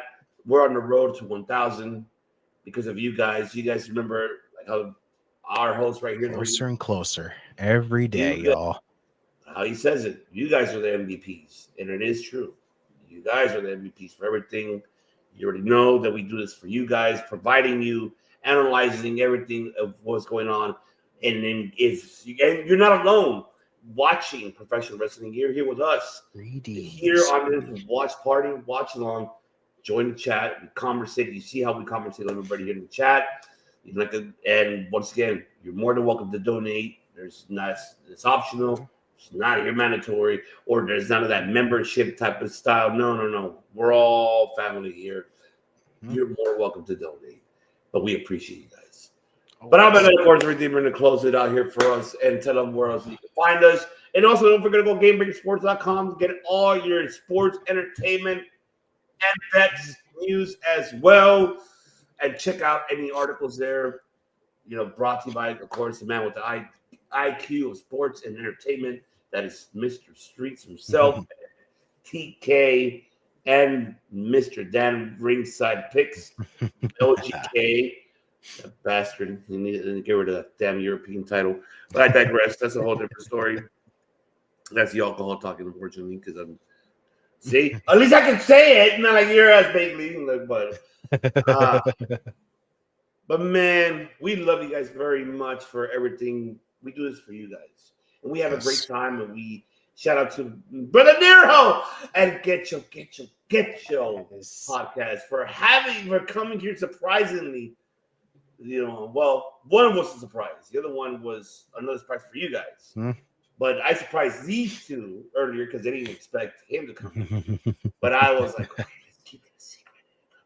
And then he came in. All right, and then he came in. OPC be scheming, everybody. I tried to do my best to scheme. But I'm too much of an honest guy. It's kind of hard for me to lie. It's kind of hard. You're like a little kid in the caddy store. Like, I want it. Look what I got. It's kind of that way. But Bobby hosts with the most from coast to coast, everywhere, anywhere, even that way, this way, that way, or that way. But he normally will say for Tony Khan, especially for him, you'll tell him this. Off is the direction you can fuck. Which is be this way, that way, or whatever way. Anywhere, or in case you run into this guy, he's going to tell you the same thing. Go fuck yourself. Thank you, Cody.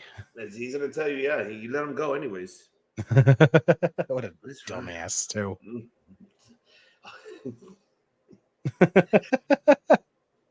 I need to get that clip. Where's Kayla? Damn it. All right. All right, Kayla, we need that clip. We need that. What a dumbass clip. What a dumbass.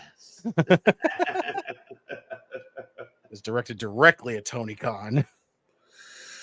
Big time. Oh, yeah.